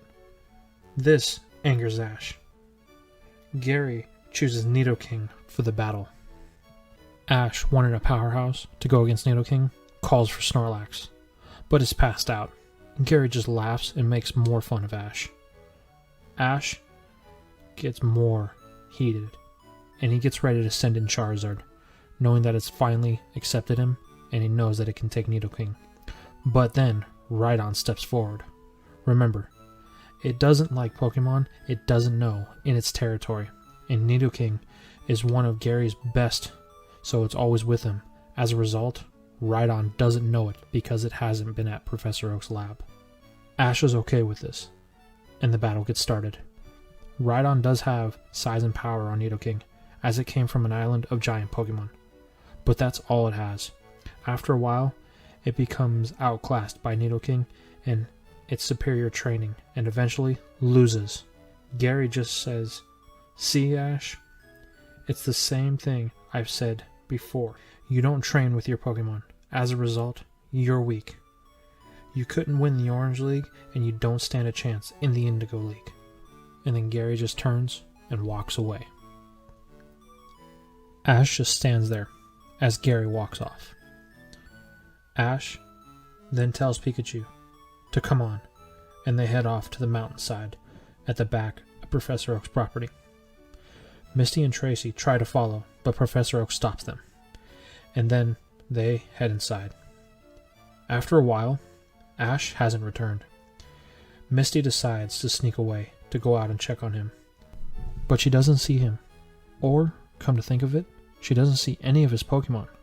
She then heads off in the direction that she last saw Ash head, and after a while, she starts to hear a commotion, and then she sees it, or them. There's Ash, Pikachu, Bulbasaur, Wartortle, Charizard, Primeape, Pidgeot, Kingler, Muck, Rhydon, and even Snorlax, and Ash. All of his Pokemon are all training together. They're all there, firing attacks at one another, dodging, with Ash giving them commands. Even Primeape and Charizard have decided to work together. As a result, they're all in unison. Now you may ask, why is Primeape all of a sudden okay with Charizard? This is a very simple one. Primeape's biggest problem with Charizard was the way it responded to Ash. Once it recognizes that it respects Ash, Primeape would be on board with Charizard. As a result, Charizard would no longer have any beef with Primeape, and the two would respect each other's power. Anyway, Misty's watching. They are all in sync. She has never seen this from Ash before. He has a determination about him, and a newfound unity with his Pokemon. Misty just leaves, confident Ash is on the right path. This training goes on for another week. In this time, Tracey has been accepted as Professor Oak's assistant, and Misty just waits for Ash as he secretly trains every day. Then comes the time when Ash and Misty must head towards the site of the Indigo League, the Indigo Plateau. Ash sets off with his team of 6: Pikachu, Wartortle, Charizard, Primeape, Muck, and his newest choice, to add some diversity to his team, Rhydon. He did learn from his encounters in the Orange Island once he realized that his team was too water heavy. Bulbasaur has been too important to leave Oak's lab for long periods of time, so it has opted to stay behind, and Pidgeot is still helping the Pidgey and Pidgeotto, just in case Fearow and Spearow show back up, because they have, on occasion, a couple of times. Snorlax still eats way too much, and Ash made the choice because Kingler trained with him the whole time in the Orange Islands to leave it behind. Now Ash figures that his team is the most balanced it can be. On the way, Ash has a run-in with Bruno of the Elite Four, who was training in the mountains. Then battles a trainer who had his badges stolen by Team Rocket. Then he meets the Pokemon League president and gets the chance to run the Flame of Moltres to the Indigo Plateau, where he arrives to the site that he has spent the last year plus training for. The first episode is Round 1 Begin. There's a lot of changes that are going to happen here. First is Brock. He's still in the Orange Islands, so he won't be here to advise Ash on his matches going forward throughout the league. The next is Gary. Ash runs into him before Gary's match, and he's gloating to everyone about how he beat Ash, which sets Ash off. But Misty reminds him to remain calm, as he has to plan for his upcoming battle. This is where Ash meets Mandy, and their exchange happens. The next change comes when Ash is called by Professor Oak to exchange Krabby for the water field. But as Krabby is now a Kingler and Ash is a more competent trainer, I think he would have made this change already. He would have exchanged Rhydon for it once he found out he was on the water field. The battle would play out as normal, with the only exception being that it was Kingler from the start instead of it evolving from Krabby after beating an Executor. Ash's second battle is on the rock field. Now, we don't see the whole battle, but we know that the last Pokemon used by Ash was Squirtle. But as it has already evolved, we just need to replace it with Wartortle, and the match would just carry out the same, with Wartortle beating Nidorino, and Gary gloating that Ash is getting too overconfident and that Ash will lose the next battle. Ash and Gary both move on to the third battlefield after this. What follows is the third round, where we see the ice battlefield. This battle would play out the same, with Kingler literally smashing Cloyster, forcing Pete Pebbleman of Pewter City to send in his Arcanine that literally uses Dragon Rage on Kingler. Man, early Pokemon was weird. Anyway, this leads to Ash sending in Pikachu, Arcanine melting the field, and Pikachu committing pretty much what I would consider murder, as the Fire-type Pokemon falls in the pool of water that has been electrified. But anyway, you have to keep it kid-friendly. Ash wins round 3 and moves on to the grass battlefield. The next episode we see is the 4th round Rumble. This episode is very important, because right off the bat, we see Gary battling a trainer named Melissa. The Pokemon Gary is using is the very same Nidoking that beat Ash and his Rhydon. After Nidoking failed to land a Horn attack, it is met with a Seismic Toss that knocks it out, and even more importantly, knocks Gary out of the competition. Ash is super surprised. When he approaches Gary, Gary claims that it was just because he wasn't focused. He also should have planned better, as he knew the Pokemon his opponent was going to have access to. After proclaiming that it was just luck, and that it won't happen again, he drives off, leaving Ash in complete disbelief. This leads us into the 4th round for Ash on the grass field. In the original, Ash used Bulbasaur, Pikachu, and surprising everyone, Muck, to win on this field. While I know Bulbasaur was a beast here, and Muck won the battle, I think Ash would have made one more change to his team, swapping out Kingler for Pidgeot when he would also call to swap out Wartortle for Bulbasaur. I also think that Ash would still win his first 2 battles with Bulbasaur, but when it came down to Bellsprout, Bulbasaur would still lose, forcing him to change Pokemon. Then, because Gary lost, Ash wouldn't even take the chance at a type disadvantage. So, he would send in Muck immediately, securing him the win with 1 Pokemon to spare, moving him into the main Indigo Stadium. And now, for the moment we've all been waiting for. The moment that all the changes that have been made to the main story have been preparing us for. The events of A Friend Indeed. In this episode, we see Ash develop a bond with Richie after spending a literal night hunting Team Rocket after stupidly giving their Pokeballs to Team Rocket. Once they stop Team Rocket, Richie demonstrates his competence as a trainer. The two are forced to make Pokemon parachutes in order to avoid being ran off a cliff. Man, for an anime that was focused on kids, they did often flirt with the concept of death way too much. Normally, Ash and Richie would use Butterfree and Pidgeotto as their Pokemon parachutes to save themselves. But with Ash having Pidgeot and Charizard listening to him, I think he would try to flex on Richie here and use them to get them to safety, impressing Richie in the process. Then we see the episode end with the reveal that Ash and Richie will face each other in round 5.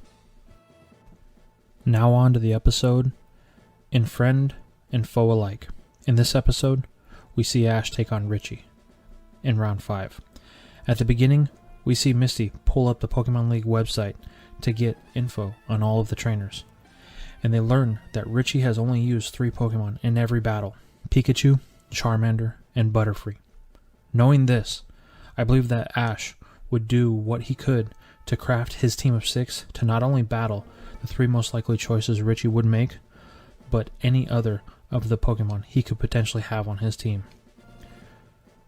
We know that Ash would choose Pikachu as one. Then, in the same episode, we know that Team Rocket does their best to keep Ash from the match with Richie in an attempt to capture Pikachu and his other Pokemon, resulting in Ash being extremely late to his battle. During this transaction, we see him use Squirtle, but as it is evolved, it would now be a War Turtle, causing the truck to crash. Next, we see Ash use Bulbasaur, but I think because of it being needed back at Oak's lab, Ash wouldn't have it, so Pikachu and War Turtle would take out Team Rocket here. Meanwhile, Richie is still stalling for time for Ash. Next, we see Team Rocket attack from the air, in which Ash uses Pikachu and Pidgeotto to take them down, then has Pidgeotto pull him to the stadium on a balloon of Team Rocket. But Ash has Pidgeot here, so he would just ride Pidgeot to the stadium. It would be much faster, and Pidgeot, being evolved and not forced to pull a useless plot device, wouldn't be worn out. And now Ash arrives at the stadium in glorious fashion, and the battle gets started. In the original, Richie started with Butterfree and Ash chose Squirtle. This was Ash's first mistake, as Squirtle had already been used against Team Rocket. But Ash, being smarter in this version, went into battle with knowing what Richie's lineup is, and would have researched Richie's team extensively. As a result, Ash wouldn't use any of the Pokemon that he had to use to battle Team Rocket. So Ash only has 3 left, and these 3 will be the most important 3 choices of his life. Now, the battle does take a turn. Instead of Richie leading with Butterfree, Richie chooses Sparky to fill out the situation. Ash was just hoping for one of those original 3, and Ash sends in Rhydon. Ash didn't want to take any chances, and Rhydon is the one Pokemon Ash has that provides the perfect counter to Richie's 3 favorite Pokemon. Richie tries to make the best of the type disadvantage, but ultimately, Sparky ends up losing to Rhydon. But this doesn't shake Richie, and he sends in Happy. Ash chooses to keep in Rhydon, thinking it's his best shot, but unfortunately, Happy is able to keep ahead of Rhydon, and it gets caught in a sleep powder. Then, Happy is able to hit it with a confusion, putting Rhydon down. Ash recalls Rhydon. He thinks to himself, I didn't want to have to take a chance like this, but this is Richie, and I promised him a good match. Ash digs in, and he sends in Primeape, and the battle gets underway. Although Primeape is at a disadvantage, it does hold its own and get some good hits in. But unfortunately, it is not enough to win, and Primeape falls to Happy and its confusion attack. Now Ash's back is to the wall. He knows he only has one option. Just like in the original, he sends in Charizard. Richie was afraid of this. After seeing the amount of different Pokemon Ash had access to, he figured Charizard would be Ash's trump card, but he knows he still has a chance. Richie calls for another Sleep Powder in hopes of catching Ash and Charizard off guard, but Ash won't fall for that again, and he calls for a Fire Spin. It engulfs not only the Sleep Powder, but the battlefield and Butterfree as well, bringing the match to 1-on-1. normally would have used his trademark terminology here, but I think that the revelation of Ash having Charizard before their battle, Richie wouldn't be foolish enough to try it. And because we don't really know the rest of Richie's Kanto Pokemon team, we get to have a little fun here. Richie sends in his trump card, Dragonair. Once Ash realizes that it's a dragon type, he knows he has his work cut out for him. The battle takes to the sky, above the stadium. Dragonair is well trained, but Ash and Charizard won't let another loss happen. The two Pokemon exchange attacks, culminating with Charizard taking a very powerful Dragon Rage, sending it to the ground. But Charizard stands back up. It won't give in as it takes to the air once more. Richie tries to put Charizard down with a slam attack, but Ash and Charizard both saw it coming and counter with a seismic toss, sending Dragonair to the stadium floor, knocking it out and moving Ash onto the next round. The next episode is Friends Till the End. In this episode, we see Richie lose in the very next match after beating Ash, but since Ash won in our timeline, now Richie is in the stands, cheering Ash on as he battles the next opponent. Now here's what we know about the opponent. They have a Rhydon, a Venomoth, and a Tentacruel. And you may now ask how we know it's Tentacruel and not Sparrow. And that's simple. During the sequence, when the Pokemon are revealed, the first Pokemon revealed is Richie's Pokemon. So it goes Charmander, then Rhydon, then Butterfree, then Venomoth. Following this order would suggest that Richie had Sparrow and the other trainer had Tentacruel. Then, of course, we know she had an Ivysaur as well. So we really don't know just two of her Pokemon. And we know that Richie's Pikachu lost to Ivysaur. So here, we're going to say that her first two Pokemon were knocked out and Ash used Muck and Bulbasaur. Then next comes her Rhydon. We'll say that Ash puts Rhydon down with Snorlax. Then comes Venomoth, and Ash uses Pidgeot to knock it out. And then Tentacruel, which loses to Pikachu, leaving Ash with just one Pokemon against Ivysaur. Now, because all of the intensity that Ash's Pokemon went through with the battle with Richie, plus all of the stuff that they had to deal with Team Rocket, I think Ash would have tried his best to make sure that his team was well rested. So I think that he would have used a lifeline here and phoned a friend. So we will get Ivysaur versus Butterfree. And in the end, it would put down Ivysaur with a combination of Gust and Confusion, getting Ash to the next round. Now, unfortunately, we don't see the rest of the battles or who actually wins the Indigo League. It's this guy, right here. We know nothing about him or what his team was. So let's make an assumption. I think this 6-on-6 would consist of Ash's 6 original Pokemon, as he has called Butterfree back for the previous battle. Pikachu, Butterfree, Pidgeot, Charizard, and Wartortle. Ash would have it no other way. And here's another safe assumption on how the battle will go down. In the end, just like always, it would be Pikachu to close out the battle, winning Ash the championship match. Now that Ash has won the Victory Road tournament, he celebrates with food. But his celebration is cut short when he is approached by the president of the Pokemon League. He informs Ash that even though he won the tournament, his battles are far from over. If he wants to truly be called a champion, then he's going to have to beat the elites. Ash stares at the president, asking what he meant. The president explains that the Elite Four are a group of type specialists that stand above all other trainers in Kanto. If you can beat them, then you will become the regional champion of Kanto. Ash then flashes back to his time in the Orange Islands and asks, does that group of trainers include Prima? The president responds, why yes, as a matter of fact, she would be your first match. Ash's eyes immediately widen. He's been waiting for the chance to rematch her, and the chance to beat her in an official battle is too much. Ash, not really thinking, just rushes in, overconfident in his abilities. because he just won the Victory Road tournament. He accepts the challenge. The president tells Ash he will set it up.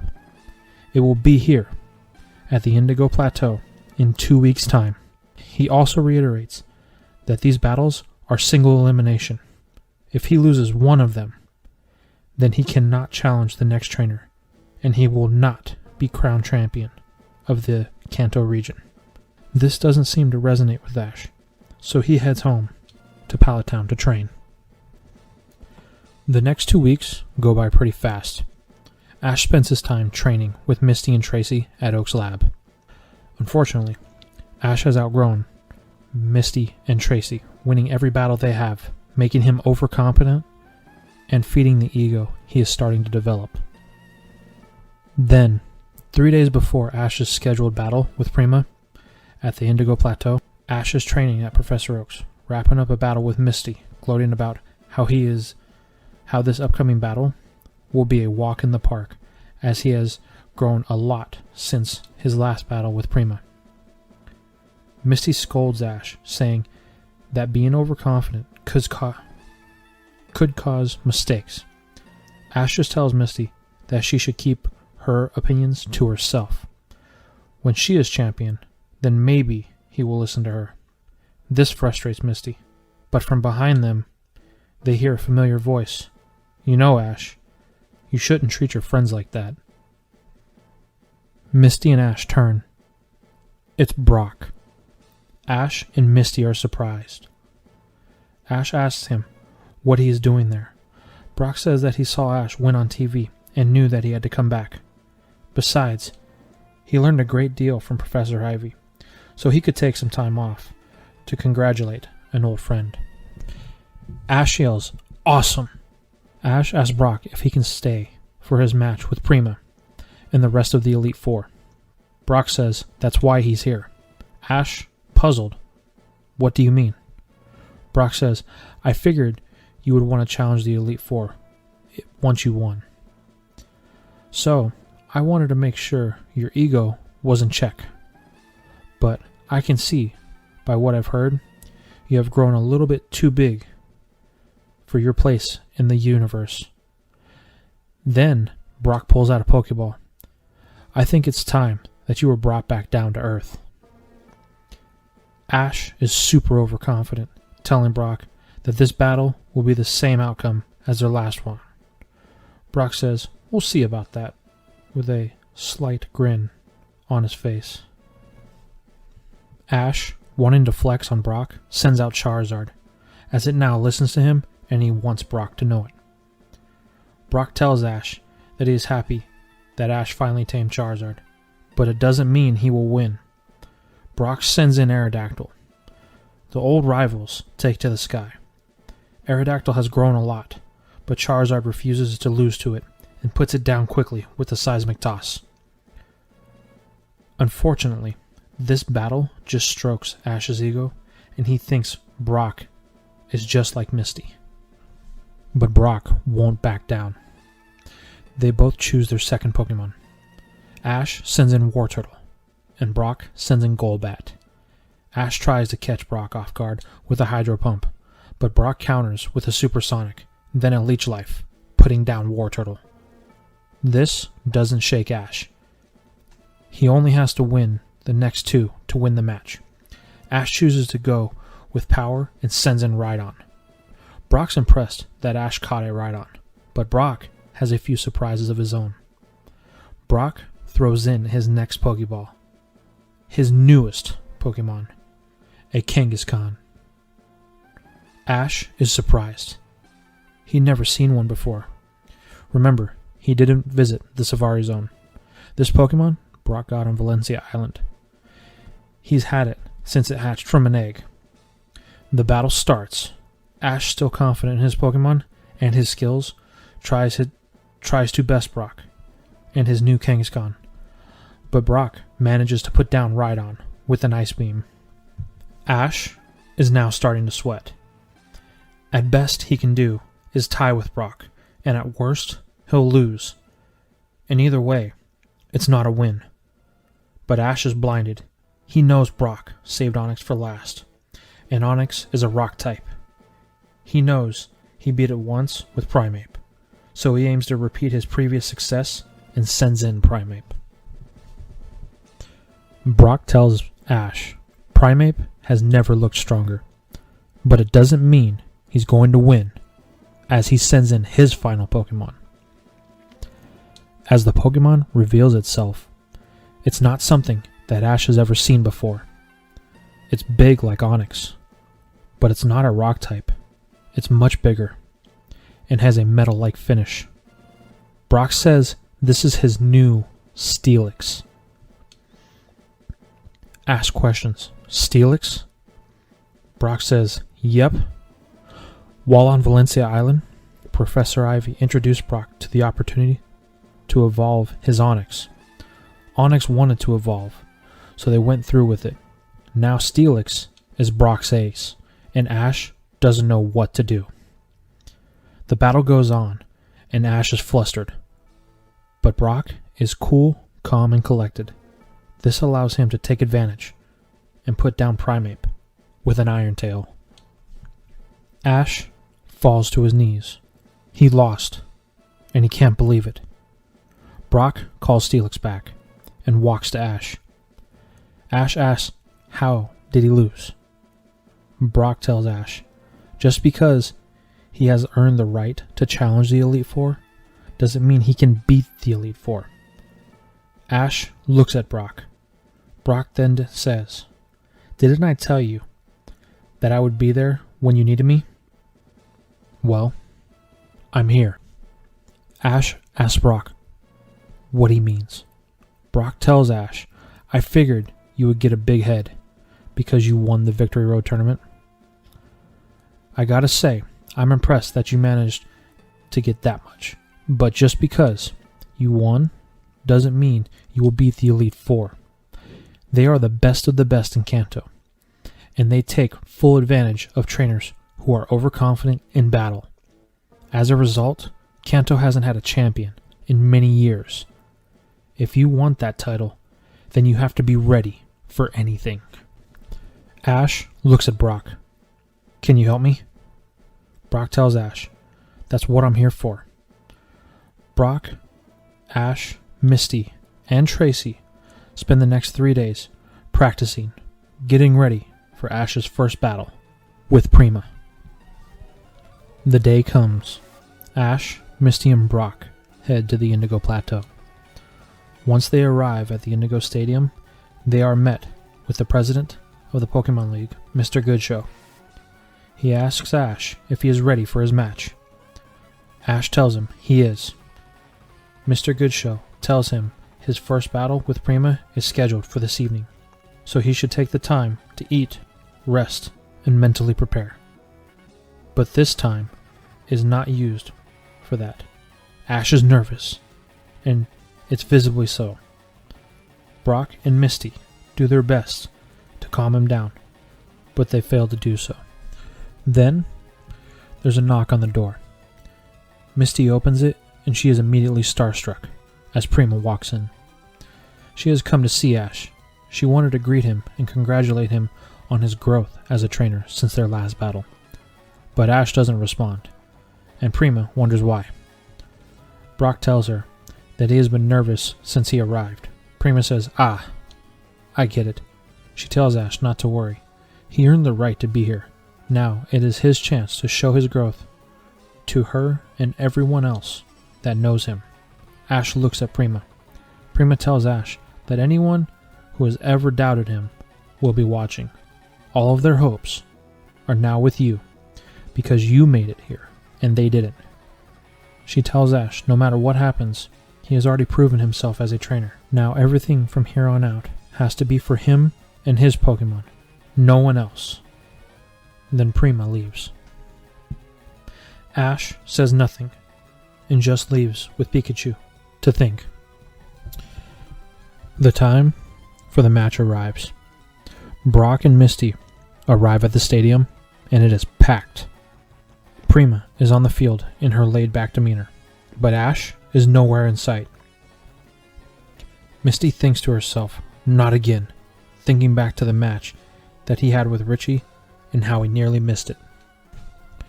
Then, the crowd starts to cheer. Misty and Brock turn. There's Ash and Pikachu walking in to the arena. Ash takes his spot on the battlefield. Prima tells Ash she was afraid that he wouldn't show. Ash tells her he's sorry, but he wanted to make sure he gave her the best battle he could.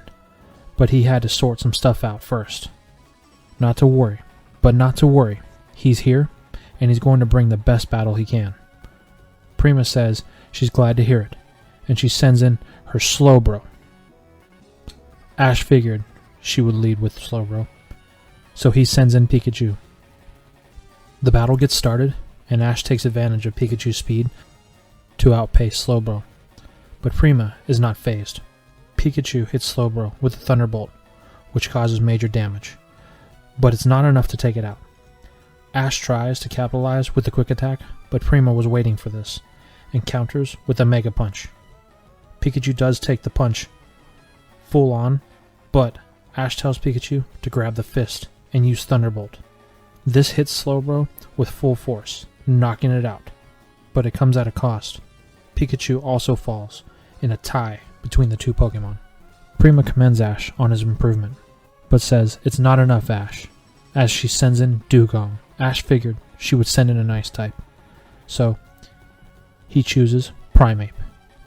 This battle is a little quicker because of Primeape's aggressive style, and Ash is able to put down Dugong with a Karate Chop after a Seismic Toss, giving him the lead.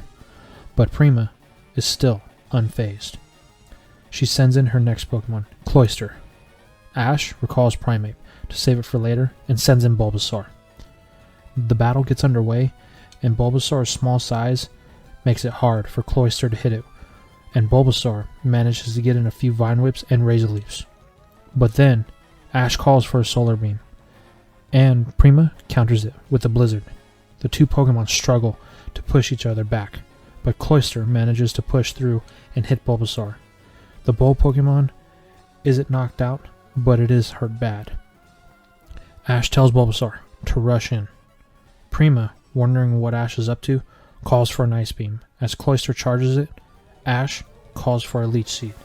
This connects as the Ice Beam hits Bulbasaur, knocking it out. Ash knew that he needed the Leech Seed, and Bulbasaur wouldn't last much longer, so he set up his next choice, and he sends back in Primeape. Primeape has some fatigue from its battle with Dugong, but Leech Seed helps it heal and stave off some of the damage from Cloyster as Primeape is able to knock it out with the Karate Chop. Prima is impressed, but unfazed. She sends in her next Pokemon, Starmie. This is a problem. Primeape is fighting, and Starmie is part psychic. Ash chooses to stick it out with Primeape, but it doesn't matter. Primeape is taken down with a combination of Swift and Hydro Pump. Ash thinks to himself, Prima's tough. Everything he throws at her, she just comes back harder. But he won't back down. He's got 3 Pokemon left, and he plans to take her down at all costs, as he sends in Wartortle. The battle gets intense, and the 2 Pokemon refuse to give any ground. Wartortle gets hit with a Thunder Wave, slowing it down, but it refuses to give in. And in the end, the 2 Pokemon knock each other out, leaving the match just 2 on 2. Both Ash and Prima take a deep breath and ready their next Pokeballs. They send in at the same time. Prima sends in Jinx, and Ash goes with Charizard. Though Jinx is powerful, but so is Charizard. Its type advantage allows it to put Jinx down without much difficulty. Ash has finally taken the lead in Pokemon, but that doesn't mean anything against one of the Elite Four members. And Prima sends in her ace, Lapras. Though Charizard is tough, Lapras is able to put it down without much effort. Ash knows that this is it. He pushed hard to reach this point, and he sends in his final Pokemon, Snorlax. The battle is a long one. The 2 Pokemon move at a Slugma's pace, but Snorlax proves that it has the better endurance, and in the end barely manages to put down Lapras with the Hyper Beam, winning Ash the match and allowing him to challenge the next Elite Four member. After the match, Prima approaches Ash. She thanks him for the battle and comments on how much he has grown as a trainer since their last battle. She tells him that she would be proud to call him champion. Mr. Goodshow approaches Ash and tells him his next battle will be in 2 days' time against Bruno.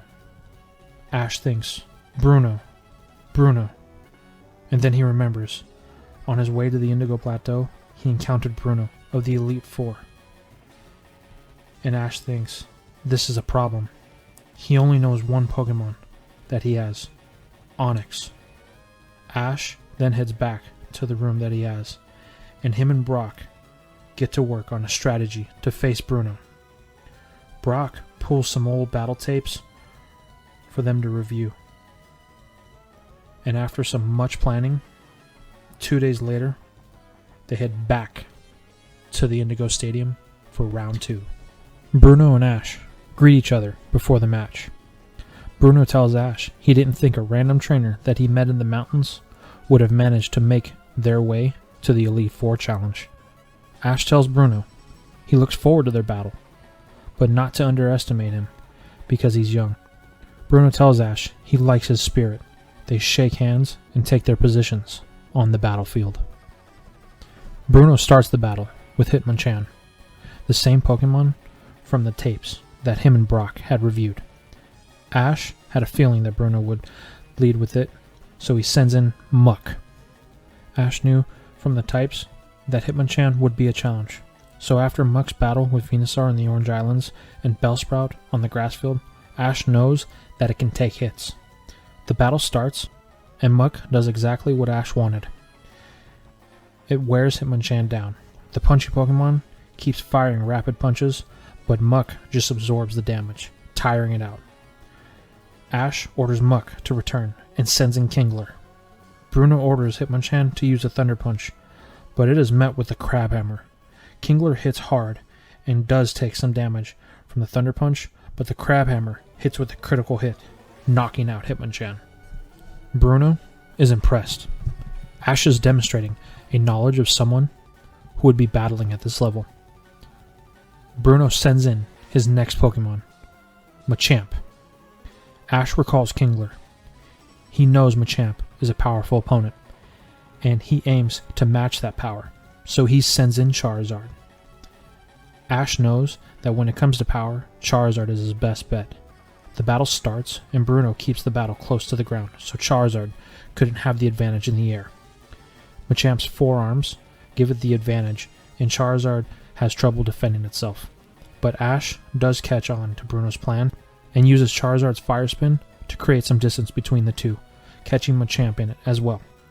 Charizard finally gets into the air, and Ash thinks he has distance, but Machamp has the ace, and it fires a Rock Slide at Charizard, hitting it in midair. Then Machamp jumps up and grabs Charizard and puts it down with a Seismic Toss. Bruno has a smirk, but so does Ash. He tells Bruno, "Don't get worried, it's not over yet." Charizard stands back up and lets out a loud roar as the fire on its tail grows. Ash knows what this means, and he calls for a Dragon Rage. It shoots towards Machamp at lightning speed, connecting, knocking Machamp back, but not out. Machamp goes in for a Mega Punch, but Ash calls for a Flamethrower. Machamp jumps to dodge, and Charizard grabs it and takes it into the sky. Charizard sends Machamp toward the ground with lightning speed, but when Charizard tries to let go, Machamp uses its extra arms to hold on to it. Both Pokemon fall together, straight into the ground, knocking each other out. Ash is a little shocked. He thought he had it. Bruno is impressed. He didn't think Charizard could match his Machamp. The next battle starts, and Bruno sends in Onyx. Ash was waiting for this, and he sends in Rhydon. The battle gets pretty brutal, as both Rhydon and Onyx are on the bigger side of their respective species. But Onyx is able to match Rhydon's power, and uses its larger size to put Rhydon down, but not before Rhydon was able to cause serious damage to Onyx. Ash needs someone fresh, so he sends in Primeape. It is able to put down Onyx with relative ease, taking only a little bit of damage in the process. Bruno immediately moves on to the next battle, and he sends in his Hitmonlee. Ash recalls Primeape for later. Ash wanted to hit this next match with speed, so he sends in Pidgeot. Ash, thinking Pidgeot would have the advantage, being able to fly, is immediately proven wrong when Hitmonlee jumps up and uses a Mega Kick. It connects with full force. Pidgeot is hurt, but it can still battle. Ash tries to take advantage of Pidgeot's speed, and it does get a quick attack in, but ultimately Hitmonlee puts it down with a jump kick. Now the battle is 3-3, and Bruno knows all of Ash's Pokemon, but Ash knows none of Bruno's. Ash has to be careful, and he knows it. He sends in Muck. Luckily, the slimy Pokemon isn't tired from its battle with Hitmonchan. It is able to take all of Hitmonlee's hits with ease, but it is starting to show some signs of fatigue. Ash orders Muck to use Sludge. Hitmonlee dodges it, but tries a jump kick. When it hits, that's when Muck strikes. It slowly absorbs Hitmonlee. The more it struggles, the more it is entangled. Muck squeezes until Hitmonlee passes out, but Muck is now weak too. Bruno takes advantage of this and sends in Poliwrath. Poliwrath is able to put Muck down with a Hydro Pump. This battle has been getting very close, but Ash won't give up. He sends in Kingler. The battle with Kingler and Poliwrath is pretty much even, both being water types, and Kingler's high defense counters Poliwrath's fighting type. Ash uses Hyper Beam to counter Hydro Pump, and Crabhammer to counter Ice Punch. The two Pokemon are at a stalemate. Bruno orders Poliwrath to fire a Hydro Pump at Kingler. Ash orders a Hyper Beam to counter, but Kingler is still recharging from its previous one, so it takes the Hydro Pump dead on, forcing it back. Kingler is starting to show signs of fatigue, and Bruno can see it. He orders an Ice Punch, and Ash tries to counter, but Kingler can't keep up with Poliwrath's speed, and it takes the Ice Punch, getting knocked out in the process. Ash's back is now to the wall, but he has faith in his last Pokemon, and sends in Primeape. Primeape's aggression proves to be too much for Poliwrath after his battle with Kingler, and Poliwrath falls with a headbutt and a karate chop.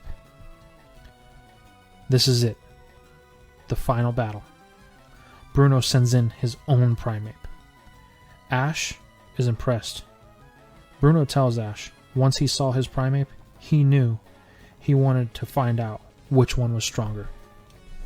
The battle starts, and both Primates get at it. The two pig monkey Pokemon are very aggressive, not really putting up any defense, and Ash and Bruno choose to do the same. All of the training that Primeape did when Ash was in the Orange Islands is paying off, as its endurance is amazing, but its speed is even more impressive. That's what Primeape's training was focused on, speed and endurance. As a result, for every one hit Bruno's Primeape lands, Ash's lands too. And due to this pace, Bruno's Primeape starts to tire very quickly. Bruno wants to end this and orders Primeape to use a submission. It tries to get in for the move, but Ash counters it with a Seismic Toss. This slams Bruno's Primeape into the ground, knocking it out. Ash's Primeape stands triumphant with a win over its opponent. Bruno recalls Primeape and congratulates Ash. He tells Ash that he subjected him to all the power that he had, but today, Ash was the better trainer. As the two are talking, Mr. Goodshow approaches them and congratulates Ash. He tells Ash his next opponent will be Agatha in 2 days' time. Ash tells him he can't wait. Bruno raises Ash's hand in victory, and the crowd cheers. During the 2 days, Brock, Ash, and Misty try to come up with a plan for Agatha. But there is a problem. They can barely find anything on her. Turns out, most people who challenge the Elite Four normally don't get past Bruno, and Agatha is also the oldest member of the Elite Four, and the most experienced. This won't be easy. But then there's a knock on the door. It's Professor Oak and Ash's mom. Ash asks why they are there. Professor Oak tells Ash, "When you won against Bruno, I figured you would need help." Ash says, "Why, Professor?" Oak tells Ash, Agatha is his oldest rival, and in their youth, they battled non-stop. The reason there are no current battles on file is because she's never battled publicly. So, on this stage, you have forced her into an uncomfortable position. She will want to end you quickly. Ash asks, what can they do? Oak tells him, don't worry. I will help you formulate a strategy. And they get to work. After 2 days of planning, Ash is as ready as he's going to be. Ash, Misty, Brock, Oak, and Ash's mom all head to the stadium. The stadium is packed, even more so than usual. It has been a good while since Agatha has had a battle, so if anything, people have come out just to see this rare oddity. Ash and Agatha meet to greet each other. Ash tries to shake her hand, but she is cold and callous, telling Ash that this battle better be worth her time. Then she spots Professor Oak. Agatha asks, Oak, is he one of yours? Oak responds, why yes. Ash is one of the young trainers I sent out on a journey. Agatha says, then this will be interesting. She then turns to Ash, telling him, boy, what is the reason you battle? Ash is caught off guard. He doesn't know how to answer it. Agatha tells Ash, if you don't know, then perhaps by the end of this match, you will. Then walks to her side of the field, leaving Ash in stumped silence, until he is asked to take his position by the referee. Agatha starts the battle, and she sends in her Venusaur. Thanks to Oak, Ash knew that she does like her poison type, but more so, two of her oldest Pokemon she always uses, one being her Venusaur. Oak told Ash that she might lead with Venusaur, so Ash made the choice to lead with his Snorlax. Agatha plays the long game here. She tries to poison Snorlax with Toxic, but it seems to have no effect on Snorlax. But it does get caught with the Leech Seed. Unfortunately, Mega Drain is the follow-up with Venusaur. Snorlax does manage to land a few Ice Punches, but because its health is healing Venusaur, the damage is minimum, and Snorlax is starting to feel fatigued. Then, Snorlax tries a Hyper Beam, which does connect, but it falls to the Leech Seed, giving Agatha an early lead. This shakes Ash a bit. Agatha isn't like Prima or Bruno. Her strategy is to control the battle, to play the long game. Ash has to battle smart. Oak even told him this, so Ash thinks if power isn't the answer, then maybe speed is, and he sends in Pidgeot. The battle gets underway. Agatha tries to use Leech Seed and Toxic, but Pidgeot pushes it back with a gust, catching Venusaur in it, causing damage. Ash then tells Pidgeot to use Quick Attack, but this was a mistake, because even though it does connect, Pidgeot is hit with the Toxic. Pidgeot retreats to the air, but the poison is slowly taking effect. Agatha calls for a Razor Leaf, and Pidgeot dodges, and this repeats for a while until Pidgeot is having trouble staying airborne. It's tired, and Ash can see it. Agatha knows the poison is taking effect, and Pidgeot will soon fall. She orders another Razor Leaf, but instead of dodging it, Ash orders Pidgeot to rush into the Razor Leaf. It takes it, but it pushes through and hits Venusaur with the Wing Attack, knocking it out. But Pidgeot also faints due to the poison. Ash is relieved. He was finally able to take down Venusaur, but it cost him 2 Pokemon. Then the reality of the situation sets in. Ash needs to be careful in their coming battles, or he will lose here. Agatha tells Ash she's not impressed with this type of performance. It's just what she expected. But Oak warned Ash about this. He does his best to block it out and tells Agatha the battle isn't over yet and to send in her next Pokemon. She says, with pleasure. Agatha sends in Arbok. Ash thinks for a second. Okay, I've got it. And he sends in Wartortle. This battle gets pretty intense. Due to Wartortle's shell, Arbok can't use Glare or Bind, causing it to just withdraw every time. And Agatha hits Wartortle with a Screech, which forces it out of its shell. And it is met with an Acid, which does cause a good deal of damage, but this battle is going in Wartortle's favor. Again, Agatha tries to use Bind attack, but Wartortle just withdraws. But Arbok is getting tired from all the squeezing. And then it gets hit with a Hydro Pump. This catches Arbok off guard as the turtle Pokemon spins its way free and into the air. Then it comes flying down toward Arbok, and Arbok is met with a Skull Bash at full force, knocking it out, and evening up the count for Ash. The result of the battle caught Agatha off guard a little. The way Ash used Hydro Pump to propel Wartortle into the air to get the momentum needed to knock out Arbok with a Skull Bash was something she hadn't seen before. Maybe there's more to this boy than I first thought, she says to herself as she sends in her Golbat. Ash asks Wartortle if it's still okay to battle, and it nods, so he leaves it in. The battle gets underway, and Wartortle is able to dodge most of the attacks and hits Golbat with a water gun. Then Agatha calls for a Toxic. Wartortle used Withdrawal, but this is what she wanted. She then calls for a Supersonic. This hits Wartortle, confusing it while it's in the shell. Once it comes out, it won't listen to Ash, and a Wing Attack puts it down. Ash now only has 3 Pokemon, while Agatha still has 4. Ash looks at Pikachu. Are you ready, buddy? Pikachu nods, and it jumps in. With Agatha's years of experience, she knows how to handle this. Ash orders a Thunderbolt, but Golbat is able to dodge it. Ash then calls for another one, but Pikachu is met with a Wing Attack before it can even get one off, and Golbat follows up with a Supersonic that connects with Pikachu. Now, Golbat just sits and waits for an opening, as Pikachu won't respond to Ash.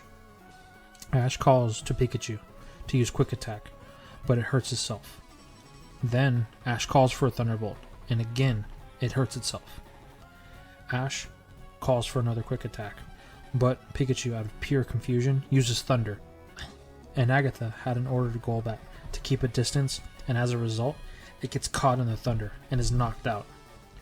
Agatha got a little bit too cocky, but she knows it, so she sends in her next Pokemon, Wheezing. Ash, afraid to keep in Pikachu, tells it to return. Ash knows he needs someone to hit hard, so he sends in Butterfree. This battle actually goes really well for Ash, as Butterfree has learned a new technique, Psybeam. And when Agatha realizes that she would lose this one, she calls for an explosion in an attempt to take Butterfree with it. But Ash thought she might try something like this and told Butterfree to push it back, to use Gust to push back the explosion. It did work for the most part, but Butterfree did take some damage. More importantly, for the first time in the match, Ash now has the lead in Pokemon. Agatha realizes this and is actually impressed. She thinks to herself, there's only one other trainer in recent memory to push her like this. Maybe this one can do more. Let's find out. And Agatha sends in Muck. Ash thinks Muck? What a break. This should be a piece of cake, as he has one. But this is foolish thinking on Ash's part. Ash recalls Butterfree and sends back in Pikachu. Now that confusion is worn off, it should have a fighting chance. The only problem is Pikachu is showing signs of fatigue due to its wild firing of electricity earlier. It is running on fumes. Ash knows this, but wants to save Butterfree for Agatha's last Pokemon. The problem is, when Ash calls for electric attacks, the best Pikachu can do is Thunderbolt at half power, and due to Muck's defense, it's not long before Pikachu is drained and Muck wraps up the battle with a Sludge, putting it back to 2-on-2. Ash sends back in Butterfree and tells it to use Gust, but Muck isn't moving. Ash then calls for a Sleep Powder, which does connect, but Muck still isn't down. Ash tells Butterfree to use Psybeam on Muck repeatedly, but this causes Muck to wake up. Ash can't seem to gain any ground, and Muck is a tank, and Butterfree is getting tired. Ash decides to risk it, and he tells Butterfree to get ready. It's all or nothing. Ash orders a Double Edge. Butterfree charges in as fast as it can, and right as it would make contact, Agatha tells Muck to get ready to absorb the attack. And as Muck gets ready to open up and receive the attack, Ash calls for Psybeam, and Muck has no time to defend itself, taking it in full force, putting it down. Agatha recalls Muck, telling Ash it was smart for him to use Double Edge to open up Muck's defenses for Psybeam. But now, Ash will have to deal with her strongest Pokemon, as she sends it in. This is the one that Ash has been waiting for. Gengar. Ash asks Butterfree if it's still okay to battle, and it is. Ash calls for Sleep Powder, but Gengar fades into the shadows. Butterfree can't get a lock on it. Then Ash calls for a Gust. This does catch Gengar as it spreads more over a wide area, but Gengar retaliates with a Nightshade, then fades back into the shadows. This is bad. One more hit and Butterfree will be down. Then Ash has a thought. He tells Butterfree to use Psybeam, but to spread it out like Gust. This catches Gengar and Agatha off guard and forces Gengar out of the shadows. Gengar then uses Lick on Butterfree, causing paralysis, and then ends it with another Nightshade, bringing Ash to his final Pokemon. Agatha commends Ash. He has demonstrated a mastery of his Butterfree. She hopes his last Pokemon will be as well trained as Butterfree is. Ash tells Agatha not to worry. His last Pokemon will definitely leave her surprised. Ash holds the Pokeball tightly. It's all up to you. Go, Haunter. This does surprise Agatha. She didn't think Ash would wield a Ghost type. This match will be fun, she thinks to herself. Gengar fades back into the shadows. It aims to use this to its advantage, but Haunter likes the challenge. It missed playing with the other Ghost type Pokemon back in Lavender Town. Haunter fades in the shadows as well, but then you hear a loud thud and Haunter becomes visible again. Gengar is clearly a master of the shadows, and it doesn't like Haunter in its territory. But this doesn't faze Haunter. It just waits. When Agatha tells Gengar to strike, it counters with a Lick. Gengar gets caught by Haunter's tongue, and then fades back into the shadows. Haunter gives it chase, but is again forced out. It doesn't like being kicked out of the shadows. Ash asks Haunter if it's ready for the big move. Haunter gives the nod. You see, the time it is spent with Sabrina, Haunter has learned a very special move. Ash makes the call for Haunter to flood the stadium with Psychic. Haunter's eyes glow as it lets out a wave of psychic energy. This hits Gengar, knocking it to the ground. Ash then orders a Lick while Gengar is stunned, which causes paralysis. Now, Agatha is in a tight spot. Gengar tries to recede into the shadows, but it can't. Haunter takes advantage of this and heads into the shadows as Ash orders a Nightshade that hits Gengar. Gengar tries to fight back, but Haunter has the advantage. Agatha calls for a Nightshade, and Haunter fights back with Psychic. Haunter is able to push Gengar back, and the Psychic connects, knocking Gengar out, winning Ash the match. Agatha recalls Gengar and approaches Ash. She hasn't had a battle like that in years.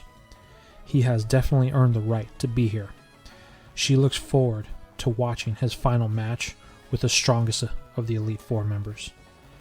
Then Mr. Goodshow approaches Ash and congratulates him on a well-fought match. He tells him his final match will be in 2 days' time against Lance, the Dragon Master.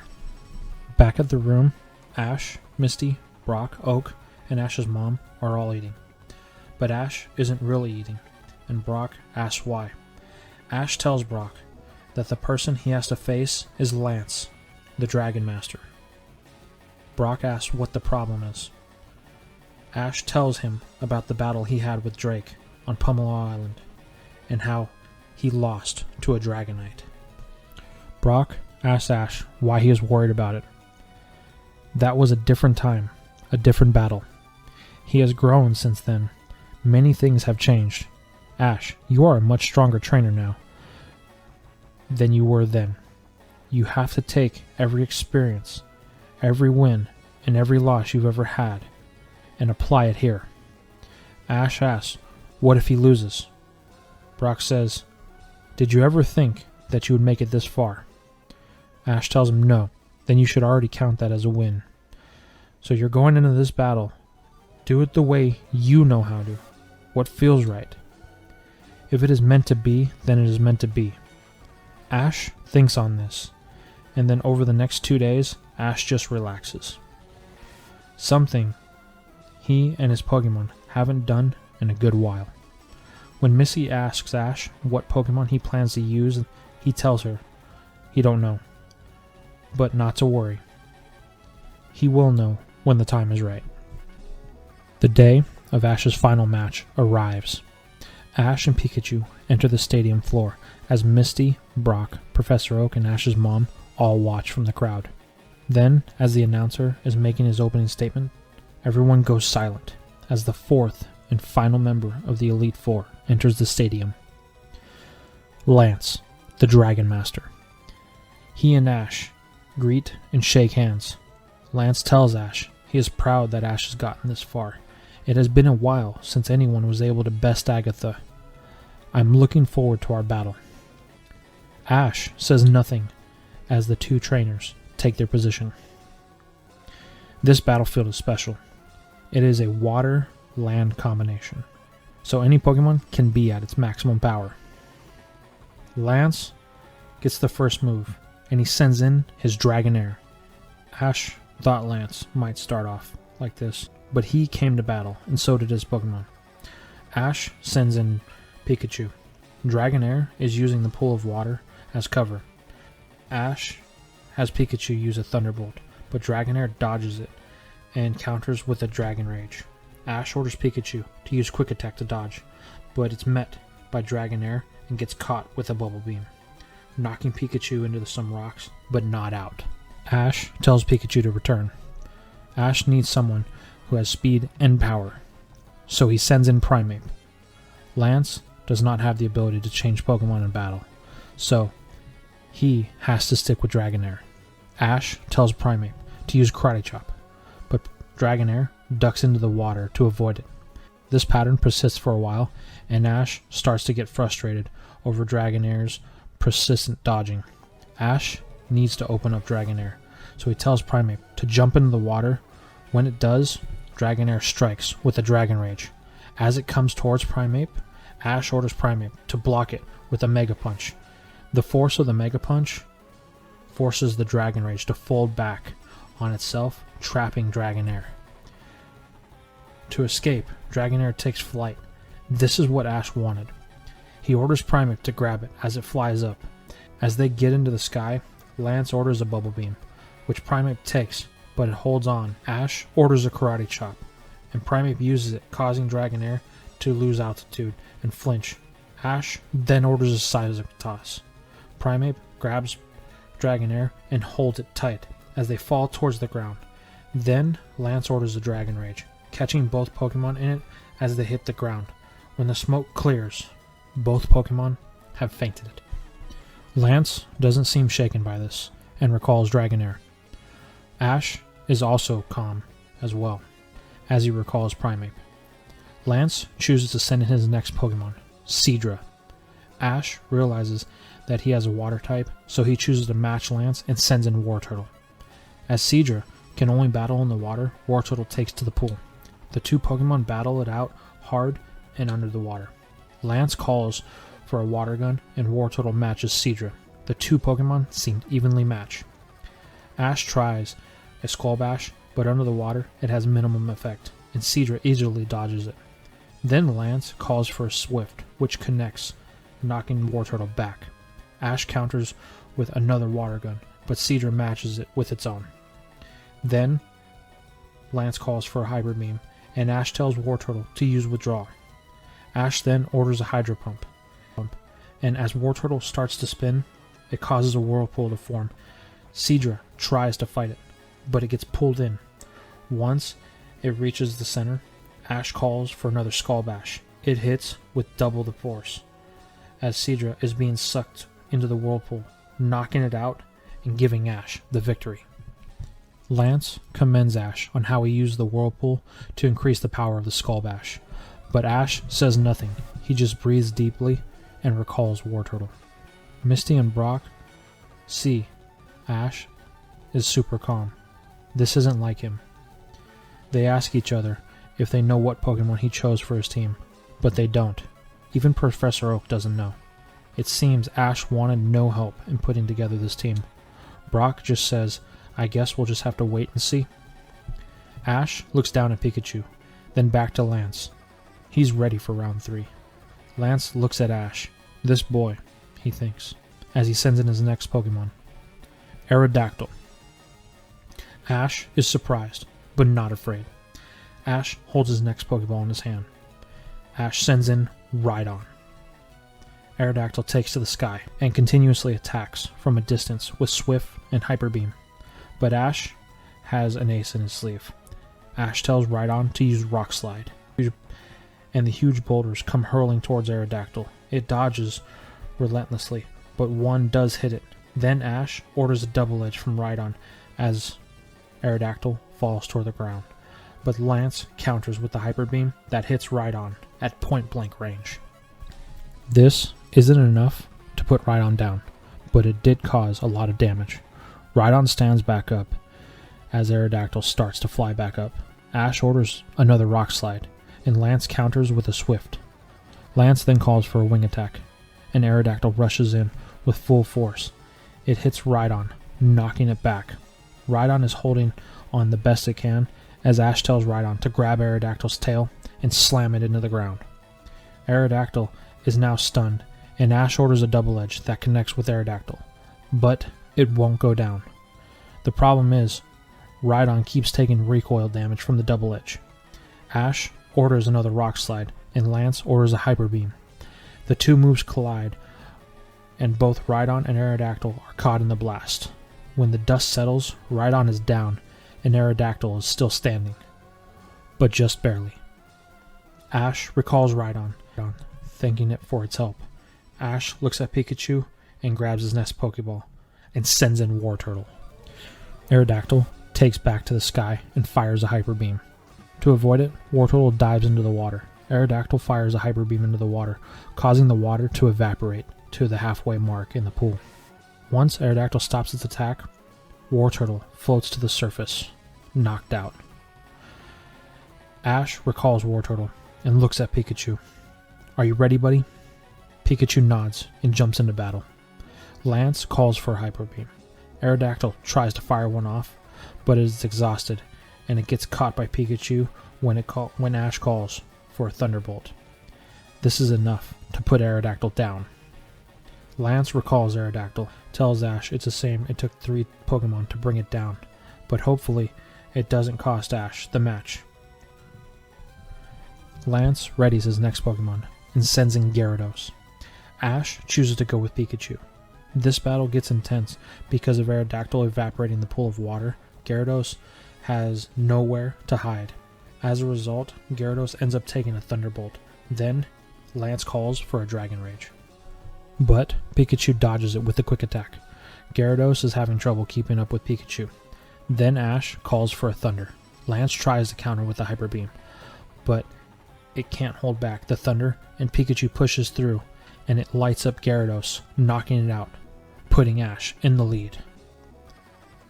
Lance recalls Gyarados and tells Ash, looks like he may have been mistaken. It seems he still has the fire he had at the start of the batch. Ash finally speaks to Lance. Yep, I'm going to use everything I can to take you down. Lance says, finally, that's the fire I wanted to see. So here comes my fire. And Lance sends in Charizard. Ash chooses to recall Pikachu. He then sends in Pokemon number 5, Snorlax. Ash is hoping Snorlax is at a high enough level to take Charizard. The battle starts and Charizard takes to the sky, but this doesn't worry Ash. Lance tells Charizard to use Flamethrower. Ash tells Snorlax to jump into the pool of water to wet itself. Ash uses this to his advantage. The water holds Charizard's fire attacks at bay, minimizing the damage. So Lance tries a Dragon Rage, and Ash counters this with an Ice Punch. Lance is starting to get concerned. As long as the water is there, he can't get to Snorlax. Then, Lance tells Charizard to use Flamethrower on the pool to evaporate the rest of the water. This is what Ash was wanting for Charizard's attention divided, as Ash calls for a Hyper Beam that connects with Charizard. Charizard didn't have enough time to dodge, but Snorlax has to recharge from the Hyper Beam. As a result, Charizard is able to evaporate the rest of the water. But Charizard has a problem. When it took the Hyper Beam, one of its wings took majority of the blast, so now it is grounded, and Ash knows it. He tells Snorlax to get in close to Charizard and use an Ice Punch, but Charizard is able to dodge Snorlax's attacks, and a Dragon Rage knocks it back. But Ash won't give in, and he orders a Body Slam. This does connect, and Charizard is pushed back into some boulders. The two Pokemon are going at it, trading blows back and forth. But unfortunately, in the end, Snorlax falls to Charizard.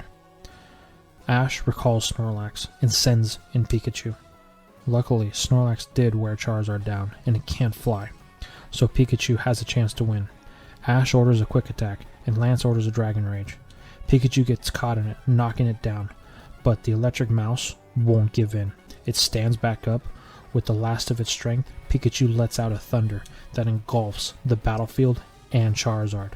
When the dust settles, both Charizard and Pikachu are down, leaving Lance and Ash with just one Pokemon each. Lance recalls Charizard and tells Ash he didn't think he would be pushed this far, but his true test of skill starts now as he sends in his ace, Dragonite. Ash just stares at Lance and Dragonite. He knew it was coming. Ash flashes back to his battle at Pomelo Stadium as he holds a Pokeball in his hand, and he thinks to himself, it won't happen again.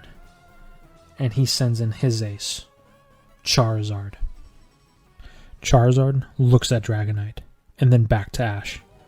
They both nod to each other. They have never been on the same page more than this moment. They both will not fall in this battle. The battle takes to the sky. Charizard and Dragonite exchange attacks. Hyper Beam, Flamethrower, Dragon Rage, and Dragon Rage. The two won't give each other any ground, and Lance calls for a Thunder. This does hit Charizard, and it starts to lose altitude. Lance takes advantage of this and orders a Slam. Dragonite uses its superior speed to maneuver in and grab Charizard. Then it puts it into the stadium floor with all the force that it can. Lance watches intensely, waiting for the dust to settle, while Ash just smiles. Is that the best you've got? As Charizard lets out a loud roar, blowing back the dust. Lance and Dragonite can feel it. Ash and Charizard are not like their previous opponents. They won't go down that easily. Dragonite and Charizard both exchange another Dragon Rage, and the explosion rocks the stadium. But Ash can see that Charizard has taken more damage than Dragonite, thanks to the thunder. Ash orders Charizard to rush in for a seismic toss. There it is, the slip-up Lance was waiting for. Once Charizard gets in close, Lance orders a Hyper Beam. Ash orders Charizard to deflect it with its tail, then counter with the Fire Spin. It catches Dragonite with full force. Lance wasn't expecting that. Once the Fire Spin clears, Dragonite has developed a burn. Ash aimed for this and orders a Flamethrower. It catches Dragonite as it takes to the sky to put some distance between it and Charizard. Ash tells Charizard to follow it, but Charizard is starting to slow due to fatigue. Ash thinks, I have to end this, but we need Dragonite to come to us. Ash orders a Dragon Rage. Dragonite dodges, and Lance calls for another Thunder, but Charizard dodges. But Dragonite gets behind Charizard in an attempt to use Slam again. This is what Ash was waiting for. He orders Charizard to turn its head and use Fire Spin, enveloping Dragonite. Then Ash tells Charizard to grab it and to use Seismic Toss. Charizard grabs Dragonite, and they both head towards the stadium floor as fast as Charizard can take them, with a thundering crash. Once the dust settles, the two Pokemon are standing there, staring at each other, exhausted from their intense battle. Then they both start to fall. But Ash calls out to Charizard, and it hears him, catching itself, as Dragonite falls in defeat. The stadium erupts in excitement, and Ash is in shock. He did it. He beat the Elite Four, the most powerful trainers in all of Kanto, and he beat all of them. Lance approaches Ash and extends his hand in congratulations to Kanto's newest champion, while Brock, Misty, Oak, and Delia, as well as the rest of the Elite Four, stand out of respect for their new regional champion. Once the festivities are all said and done with, Ash and his friends return to Pallet Town to celebrate. We pick up back with Ash in Pallet Town. It has been several weeks since the end of the competition. Overall, about a month. Because there was no more traveling left to do, Misty and Brock decided to head back home to Pewter City and Cerulean City, respectively. Ash has just been kind of walking around in a haze since then. He's not really sure on what he should be doing now. He won the league, but what else is there? So he's been spending his days going to Professor Oak's lab, spending time with his Pokemon, and just kind of existing, not really doing anything. Pikachu can see this. It's kind of like Ash is stuck in a rut, and he doesn't like the direction that Ash is going. Overall, it's been about 2 months since the end of the league, and with each day that passes, the more and more Ash seems to slip away from his normal self. That is, until one day, when Ash heads to Professor Oak's lab, and he's met with Gary. He hasn't seen Gary since his loss at the Indigo Plateau. Ash wants to take this moment to rub in Gary's loss, and how Ash managed not only to make it farther than he did, but beat the Elite Four. So that by default makes Ash a stronger trainer than Gary, even though he lost their last encounter. Ash was expecting some sort of snarky retort from Gary, but in fact it's exactly the opposite. Gary has been humbled by his loss at the Indigo Plateau, and he tells Ash that he's right. He was in perfect sync with his Pokemon, and he was determined. He was never overconfident, and that's what resulted in him being able to win. Gary gives Ash the credit that is due, as he is the champion of the Indigo region. But he also tells Ash that he shouldn't be so overconfident now. Just because he won doesn't mean he's the best out there. This kind of gets to Ash, and Pikachu can see it, but it's exactly what Ash needed, because he's been lacking in motivation lately. The comment that Gary made has angered him, and in typical Ash fashion, he wants to prove it with the Pokemon battle. What Ash doesn't know is Gary has been training extremely hard in preparation for his next adventure. So while Ash has been losing his focus on his training, Gary has been sharpening his. Gary at first declines Ash's offer for a battle, but then after some more poking and prodding from Ash, he finally agrees. Says, okay Ash, you want to battle? We'll battle. And with that, the two head outside. Ash is looking forward to this. He really wants to teach Gary a lesson, and he wants to get revenge for their last battle, considering that he lost. Without hesitation, Ash sends in Pikachu. Gary figured that he would lead with Pikachu, and before they get started, Gary says, why don't we make this interesting? Let's make this a 2-on-2 battle. Ash says, okay, no problem. I got just the lineup for you. Gary says, great, with a smirk on his face. Then Gary sends in his Eevee. Professor Oak tells Ash that he needs to be careful. Eevee is one of Gary's strongest Pokemon,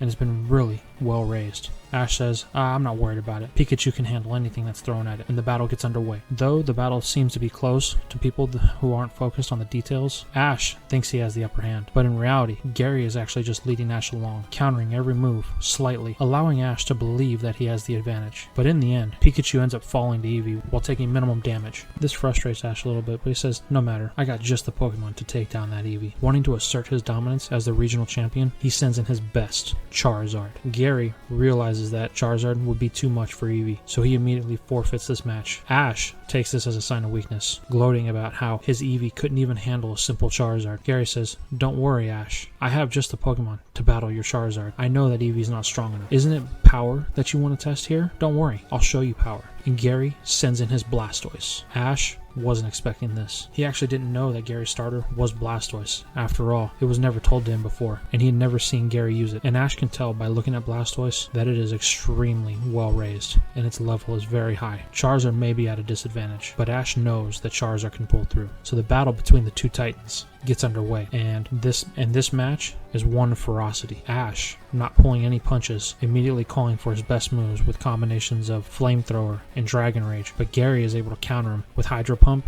and Bite. These two Pokemon refuse to give any way, but Charizard is just taking direct damage. Ash isn't playing any defense here. He's just ordering Charizard to rush in. Then Ash goes to call for a Seismic Toss. Professor Oak tells the two that they need to stop. Gary, out of respect for his grandfather, says, "Okay, Grandpa, no problem." But Ash looks at Professor Oak and says, "Why? We were about to end this. Me and Charizard could have taken Blastoise down." Professor Oak tells Ash, "Look at the surroundings, what you guys have done." Ash looks around, and even though they were using this place as a battle and they've done it before, it has never seen this level of a battle before. They've pretty much wrecked most of the property. Professor Oak tells Ash, "Ash, you're getting reckless. You're just causing damage without actually thinking about the surroundings. Even though this can be used as a battlefield, you're also hurting the homes of a lot of the Pokemon that live on my property. You can't do this here anymore. The battle has to come to an end. This battle is over, because I say it's over, and you will no longer be battling on my property if that is going to be how you approach battling." This angers Ash, and he recalls Charizard. Gary recalls Blastoise. He says, "Ash, you have gotten stronger, but your judgment has also gotten clouded. Your head's gotten big. I really hope that you're able to represent Kanto as its champion." And then he walks off. Ash says, "Gary, we're going to battle again. Next time it'll be a 6-on-6. Gary just waves at Ash as he disappears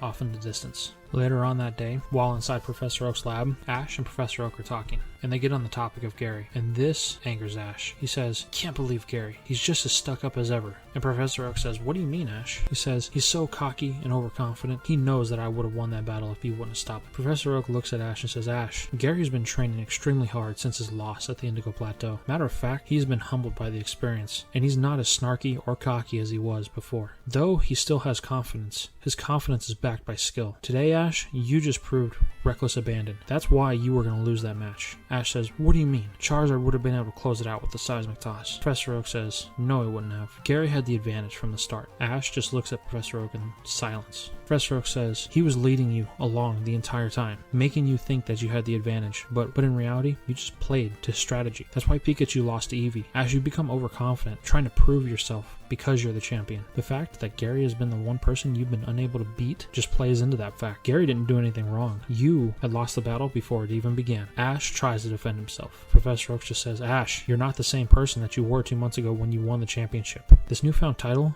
has gone to your head. You need to go home and reflect on who you are and what you've become." And with that, Ash heads home. The next morning, Ash wakes up and he takes off with Pikachu in tow. They head out to the mountains outside of Pallet Town. Ash is just looking to think. He doesn't really know what to make of what Professor Oak said, but he thinks Professor Oak was wrong. After all, he won the championship. So what does Professor Oak know? He's proven himself to be the strongest trainer in the Kanto region. He knows that he would have won that battle against Gary. Then a voice from behind him says, "Hey Ash, just the person I came to see." Ash turns, and it's Lance, the Dragon-type master of the Elite Four. Ash says, "Lance, what are you doing here?" Lance says, "I came to see you actually. As the new champion of the Kanto region, I wanted to check up on you as you're a kid, and I wanted to make sure you were doing alright." Ash says, "Oh yeah, I'm doing fine. I've just been kind of relaxing since the end of the tournament." Lance says, "Really?" He goes, "Yeah, it's been a great time. I've had a battle or two," alluding to Gary's battle. And Lance says, "Oh yeah? And how did that go?" Said, "Oh, don't worry. I was going to win, but I ended up getting stopped by Professor Oak." Lance says, "Oh, that's a shame. Well, hopefully you'll have a chance to battle that trainer again in the future." Ash says, "Well, we'll see. He seems to be gearing up for another adventure. But considering I'm the champion for Kanto, I kind of have responsibilities here now, don't I?" Lance turns to Ash, and he asks him a serious question. "Ash, what was your goal when you set out to be a Pokemon trainer?" Ash says, "Well, I wanted to be a Pokemon master." And Lance says, "Okay, and have you achieved that goal?" Ash says, "Well, I won the Indigo Championship. I'm the champion of Kanto." And Lance says, "Okay, I understand that. But have you achieved that goal?" Ash gets silent. Lance then reiterates, "Listen, just because you've won a title or you have a title doesn't mean your journey's over. There's always new and exciting challenges out there waiting for you. Like your friend Gary. Gary. He found that out the hard way. I saw his loss at the Indigo Plateau, and I know that he is the grandson to Professor Oak, so the expectations for him to do well were high. But look at him. You said he was getting ready to start off on another adventure. Even though his Kanto region adventures had come to an end, that doesn't mean that his adventure was over. So he's been training and practicing for the next stage of his adventure. What have you been doing, Ash? Ash gets quiet. Lance says, listen, Ash, as the champion of the Kanto region, you do have certain responsibilities. But those responsibilities are really only when the championship is going underway. We still have another year and a half before the next ceremony at the Indigo Plateau will begin. In that time, you can do whatever you want. Like, say, start another adventure. Ash looks at Lance. Start another adventure? Lance says, yeah. Take me, for instance. I actually have been all over the world. Did you know that I wasn't actually born here in the Kanto region? Ash says, really? Lance says, yeah. I'm actually from the Johto region, a region out west of the Kanto region. I was born in Blackthorn City, the site of the Blackthorn Gym and the Dragon Clan. That's why I specialize in the dragon types. Ash thinks to himself, whoa, so you mean to tell me that there is a whole nother region with other gyms outside of Kanto? Lance tells Ash, yes, the world is a lot bigger than you know, and as a young and upcoming Pokemon trainer, whether you're a champion or not, it's your job to explore it and have your own experiences. Think about that, Ash. With that, Lance tells Ash that he's going to be heading home to the Johto region for a while, and he takes his leave. This just leaves Ash in silence. He doesn't know what to make of it. A whole nother adventure and a whole nother chance to prove himself. This could be the opportunity he needs to defeat Gary. And not only defeat Gary, but defeat him on a stage where everybody can see, to where Ash is the better trainer. With that, Ash runs to Professor Oak's house. Once he gets there, he's out of breath, and he asks Professor Oak, Professor Oak, where was Gary going? Where is he going to challenge next? Professor Oak looks at Ash. He says, well, Gary's been training to challenge the Johto region. Ash knew it. He's going to the region where Lance was born. And if Lance, a trainer that strong, was actually from the Johto region, just think, there might be other strong trainers like him out there. Ash tells Professor Oak about meeting Lance up in the mountains outside of Pallet Town, and how Lance told him he was from the Johto region. And then he asks, does Johto have its own Pokemon League? Professor Oak says, yeah, it does. Matter of fact, there are a lot of strong trainers out. He also tells Ash they have 8 more gyms required to enter the league, just like in Kanto. This starts to get Ash's fire back. He's excited. He wants to challenge this Johto League. He wants to challenge Gary in the Johto League and prove that he is the better trainer. Ash then looks at Professor Oak. What do I have to do to get involved with the Johto League? Professor Oak looks at Ash and says, I had a feeling this might be coming. Once you found out that Gary was going to challenge the Johto League, he says, here, and he hands Ash a brand new Pokédex. Ash says, a new Pokédex? Professor Oak says, yes.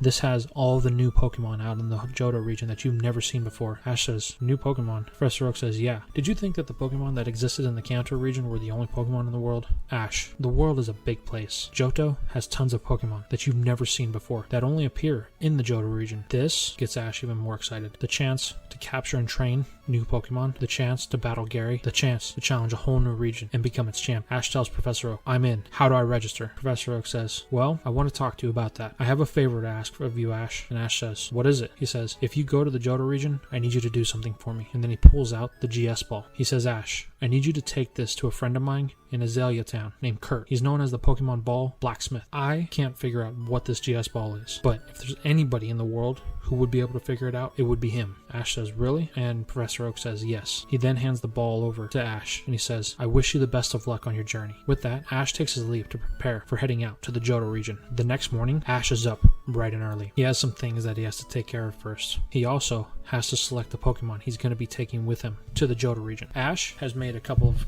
calls. One of them is to one of the members of the Elite Four, Bruno. Ash goes to the mountains where he met Bruno before. Bruno is excited to know that Ash is out trying to better himself still, and he asks Ash why he is there. Ash says he's planning to head out to the Johto region, and Bruno says, really? He goes, yes, but I have a favor to ask. And Bruno says, what is it? He says, I'm going to take a couple of Pokemon with me to the Johto region, but I don't want to take a full team of 6.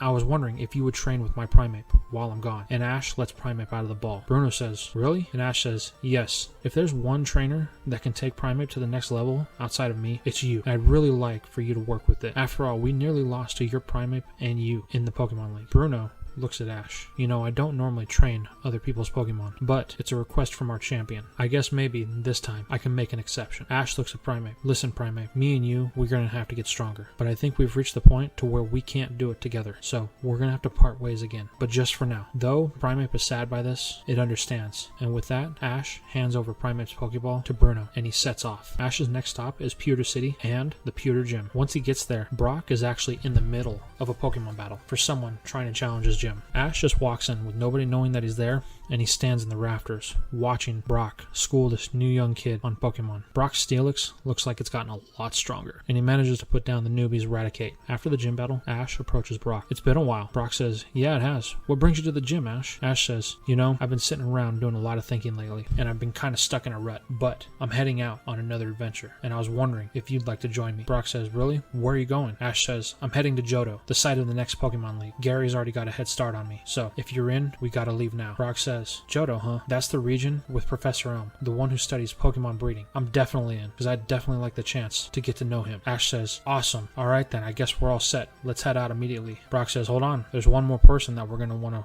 invite along. Ash says, who? And from behind them, you hear, me. And they turn, and it's Misty. Misty was visiting from the Cerulean Gym. And Ash says, Misty, what are you doing here? Misty says, looks like I arrived just in time. Do you really think that I'm going to let you go out on another journey without me? After all, you still owe me a bike. Ash says, oh yeah. Well, you want to go? We're heading to the Johto region. Misty says, of course I'm in. After all, who makes a better team than us? Ash says, I gotta agree with you on that. And with that, the trio sets out west, heading toward the site of their first Johto adventure. Now, let's establish who Ash is going to be bringing with him to start his Johto journeys. The first Pokemon, of course, is going to be Pikachu. Pikachu will always be with Ash. It'll always be by his side, and it will never leave. So that is a no-brainer. The second Pokemon Ash is bringing is Charizard. The reasoning for this is because Ash and Charizard have a score to settle with Gary, and they both are going to want to battle him and his Blastoise again. Now, as far as Bulbasaur is concerned, it's too busy keeping order in Professor Oak's lab, so it won't be attending this time. Next, we have Wartortle. Wartortle will definitely be going with Ash, as Ash has learned the utilization of a water type is critical on the team. Then we have Primeape. Ash has put Primeape with Bruno so that way it can train